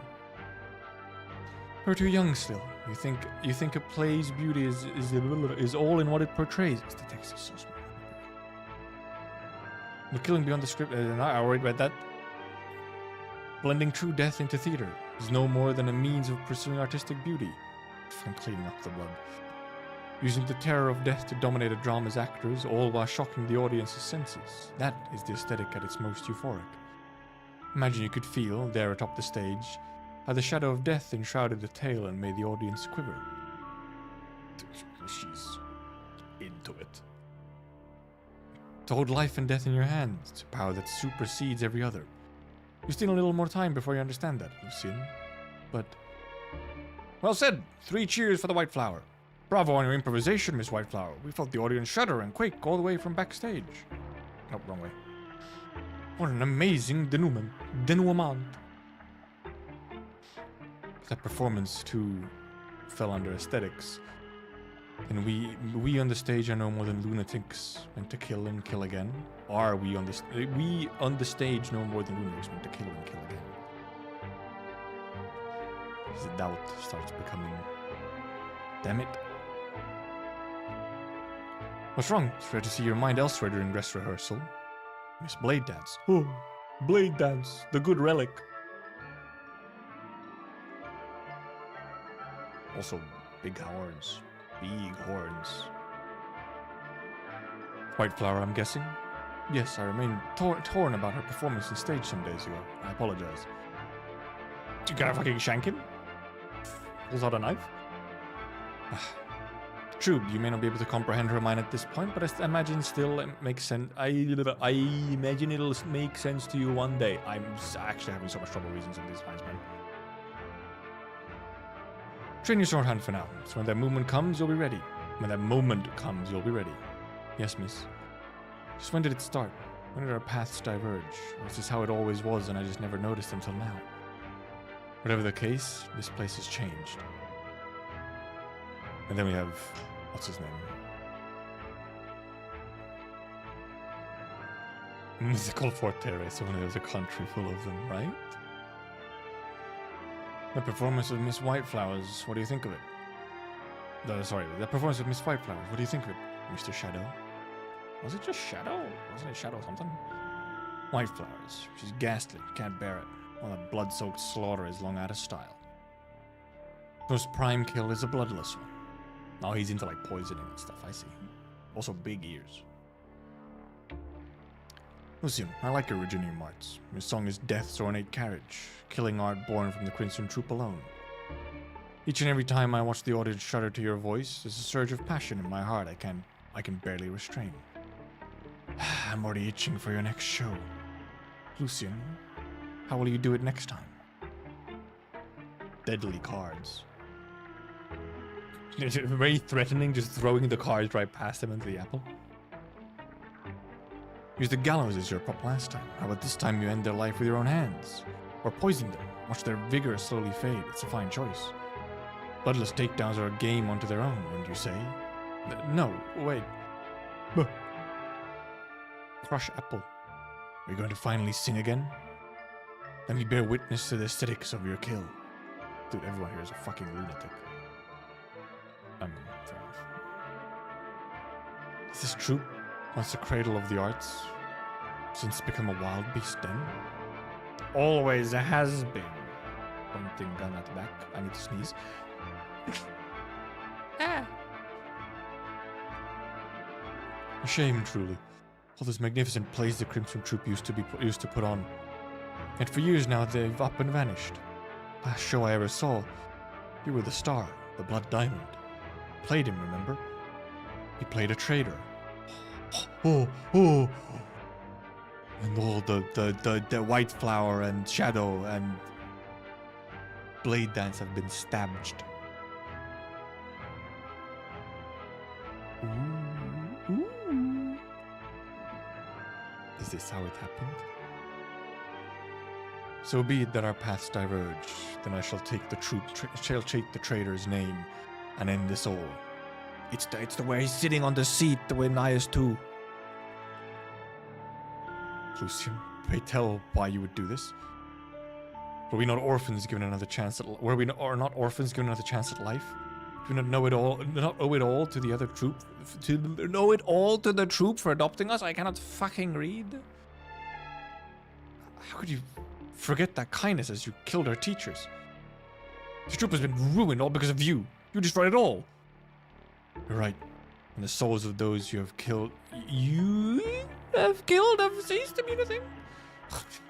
And the souls of those you have killed have ceased to mean a thing. Now come, time for you to take the stage. You who betrayed the pursuit of art and beauty. You wild beasts who stir to frenzy over fresh blood. Are you prepared to meet your deaths? To vanish with these phantoms beneath the veil of night? Kill him! Oh my goodness. I mean, there's many assassins. Did he just actually try and kill the entire troop? We're all trained the very same to kill you alone, Lucian. As well within our means together. For our teachers! What? He singeth. Fucking outplayed.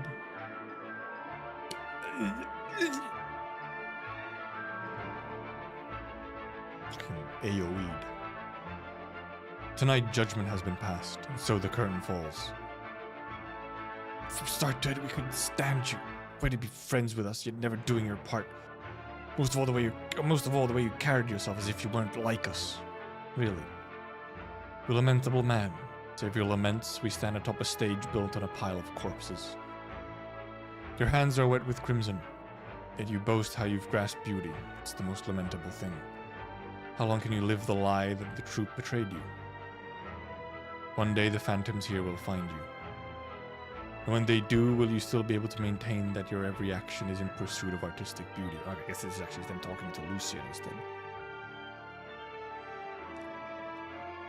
Sleep now, beast enraptured in your lake of blood. Should you come to haunt the endless night in spirit form, for you I'll drop the curtain once again. I look forward to...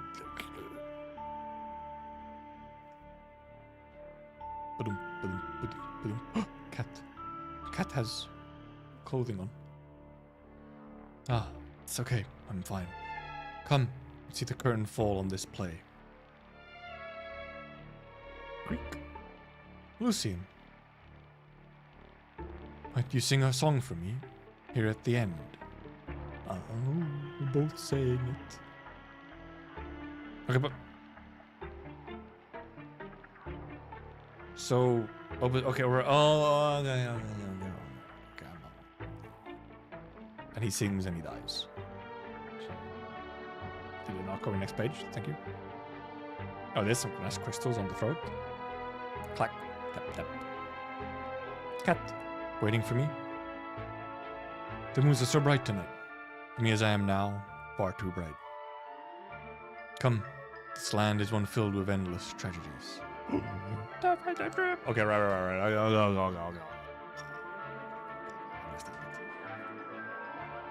At this point here, he is not working for the Crimson Troop. He's going around assassinating all the people who made the Crimson Troop possible after he killed the entirety of the Crimson Troop. Except, obviously, Troop Leader has, you know, seemingly popped back into life. So, okay. Yeah. The manga is very much just a little extra supplemental thing. Very much not needed to understand the event. I mean, which is most of the time how they've been. I'm trying to think of... I think really the only manga you could maybe argue that you really do want to read is the Rhine Lab one, but that's also like a much longer one instead of like the 2-chapter ones we usually have.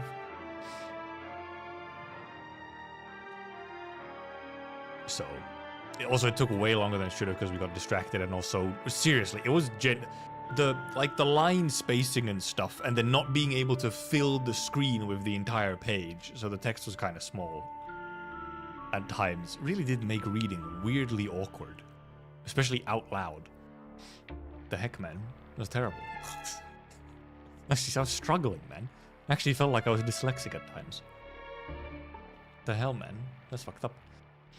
Anyway, indeed, tomorrow we shall do the continues, and then whatever. We'll see how long it takes to actually finish the reading, and then we'll see whatever else we do. I also have an idea of possibly I might be filming a video on stream tomorrow if I have the time. I have a video that's literally just it's just a bit that I really wanted to.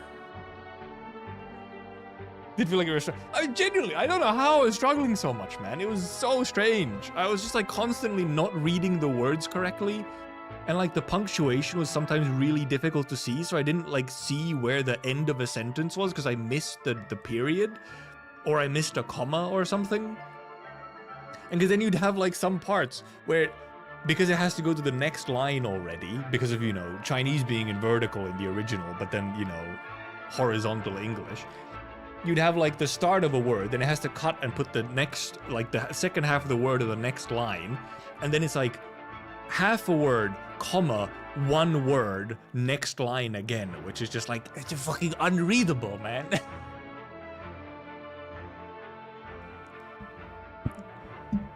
It's strange, man. I don't think I've ever struggled to read something so much. It was constantly like, had the cadence wrong and so on.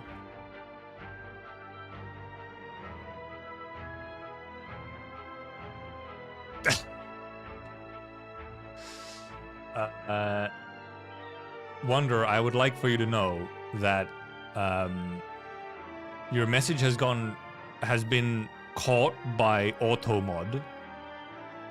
Because technically the shortening for Japanese that you used is technically a slur.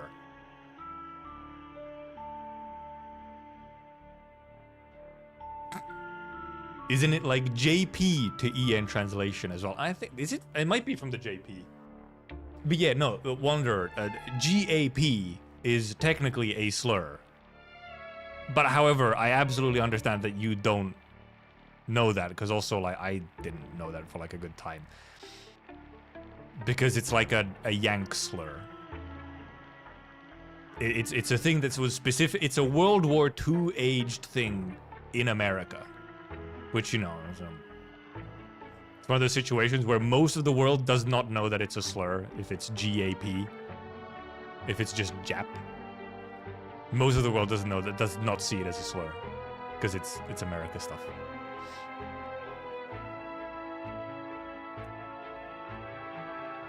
People often say Arknights is a tower defense game. This is objectively false. You read half an hour story, interrupted by a 3-minute gameplay, followed with another half-hour story. Yep. Absolutely. Which is, however, why indeed often for most readings, I clear everything except boss and then just read instead of clearing while I'm reading. First time hearing about it, everything is a slur nowadays. Yeah. Also, that's the thing. It's not a terribly common slur these days because, like I said, it specifically was a thing during like World War II because of, you know, Pearl Harbor and all that stuff. But it is a slur. It's just not a very common one these days, and indeed only really exists in America. So, like, most people in the world, you know. There are many cases like this. There are many things that are slurs, however, which are very much not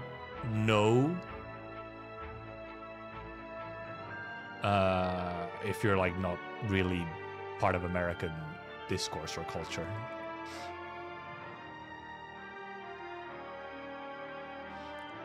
Also, apparently, I think this was even posted into the Discord. It's Supa's take on romance. Yeah, it was.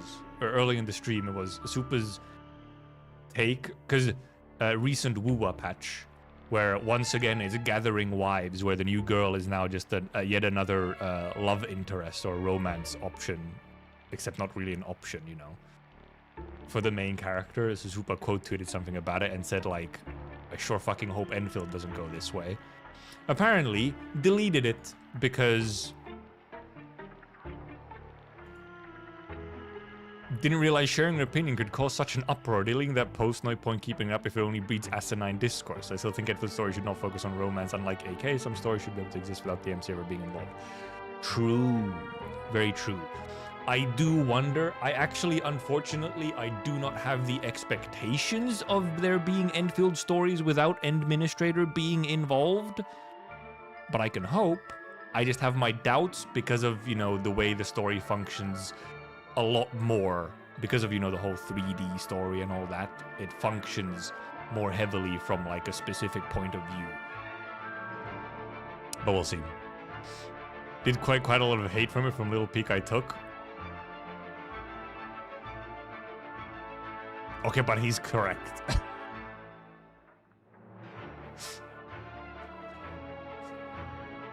maybe he put it in, like, it actually didn't even. Luckily the embed on Discord still shows me it. Okay. There is one reason why maybe it, you know, was not received terribly well, but also the reason why it probably got a lot of discourse going on, because I will read the tweet. Luckily the embed is still on Discord. In all honesty, my biggest fear for Arknights Enfield is that the story will turn into harem slop for incels every single patch like Wuwa. It's entirely irrational, all things considered, but yeah. Yeah, the part where it's the wordings of harem slop for incels like Wuwa is the part that probably got people hurt. Even though, like, almost objectively you can look at Wuwa and it's a bit harem slop. And maybe you don't need the incel part in there. But it was a bit antagonistic in its wording. even if there's some truth to it, you know. Thing is though, I think even if you worded it more kindly, I think you would have still gone possibly similar, like, shitstorms from it. Which is a little sad. But I mean, no, I agree as well. There, you know, there's gonna be some, but very much, I mean, I when it comes to, I guess, like, the romance aspect or whatever, I expect some similar stuff to Arknights, where some specific characters do have more of, like, you know, a sort of, there's more of, like, a like, romantic undertones, sometimes overtones, maybe, mostly undertones. And then others are just, like, absolutely nothing. Like, already in Enfield, you have, like, I'm thinking of Enfield, yes, you could maybe, if you put some tight glasses on, you could argue there's some, like, romantic undertones with Perlica, but that almost more, that feels more like, you know, so, like, Perlica just really looking up to Endmin, you know, as, like, a, this person is special to me and not really that romantic. And because there's also, like, a bit of a mentorship dynamic going on. The only one you could see, which actually I talked about on Beta 1 as well, is Gilberta specifically. And that's because Angelina in Arknights very much has a crush on Doctor. It's absolutely, like, it's just straight up there. It's part of her character. She has a crush. You know, she's a teenage girl and she has a crush on a kind of somewhat maybe charismatic individual, you know? And then that just kind of transfers over into Enfield. So hope that they would just dabble in other character POV rather than just Endmin POV. Oh, I absolutely hope. That's the thing. I hope for it. I hope for it. I do not expect it. Just because of usually with just the way that sort of storytelling works when you're doing like a 3D, you have like a central cast, you know, 3D game and all that. It usually just how it works is you have a more strict point of view character. Which I think the main thing is, rather put it like this, I think. Like, Endmin will pretty much always be involved in the stories, I think, is the main thing. Well, it's much easier to do in Arknights, Baka, that's why. It's just the story and world setup of Arknights makes it much, much easier to do stories from a load of different like POVs, and like sometimes Rhodes Island being completely absent, just because of how the story like is structured in Arknights. The story is structured in something like Enfield is just going to be very different, and that's the like one of the reasons. It's also harder to like jump around very like wide locations in a 3D game where you have to like model all the fucking areas. But what they can do, so pretty much my expectation is essentially Endmin will always be part of the stories, but we can get different points of views during the stories. That's really not far-fetched at all. Of like, for one portion of the story, we actually do follow a different group of people. Because other games also do that already. Oh, does Wooba have somewhere the MC isn't there? Okay. Can you enable this so I can post it right now? Oh, wait, dude, yes, Hope maxing. I have to sign in. I also have to get the previous emote. Okay. Let me also... I'm naming it Hope Max.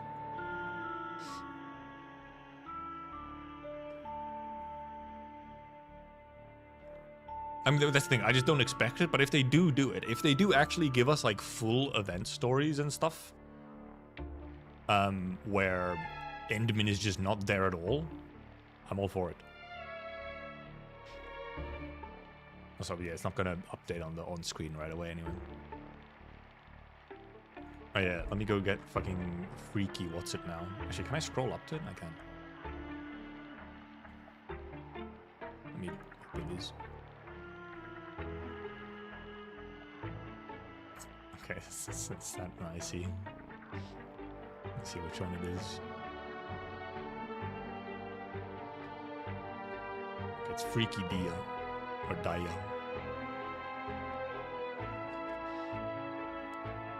Fucking silence. How do I name this silence so there's not... Maybe I put it... the full caps silence. Full caps is a good way to make it so that it doesn't... When you just type a normal word, it doesn't pop up.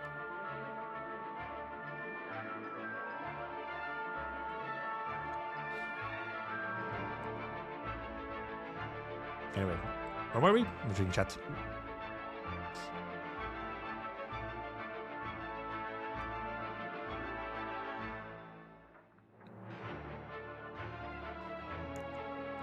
Actually, no, so Colossus, I actually think that's specifically what you can. You don't actually necessarily have to have the player character there. Other games already also just do it, where you can cut away to, like, completely other characters and even control them. Like, yeah, no, you can actually absolutely cut away to other characters doing stuff.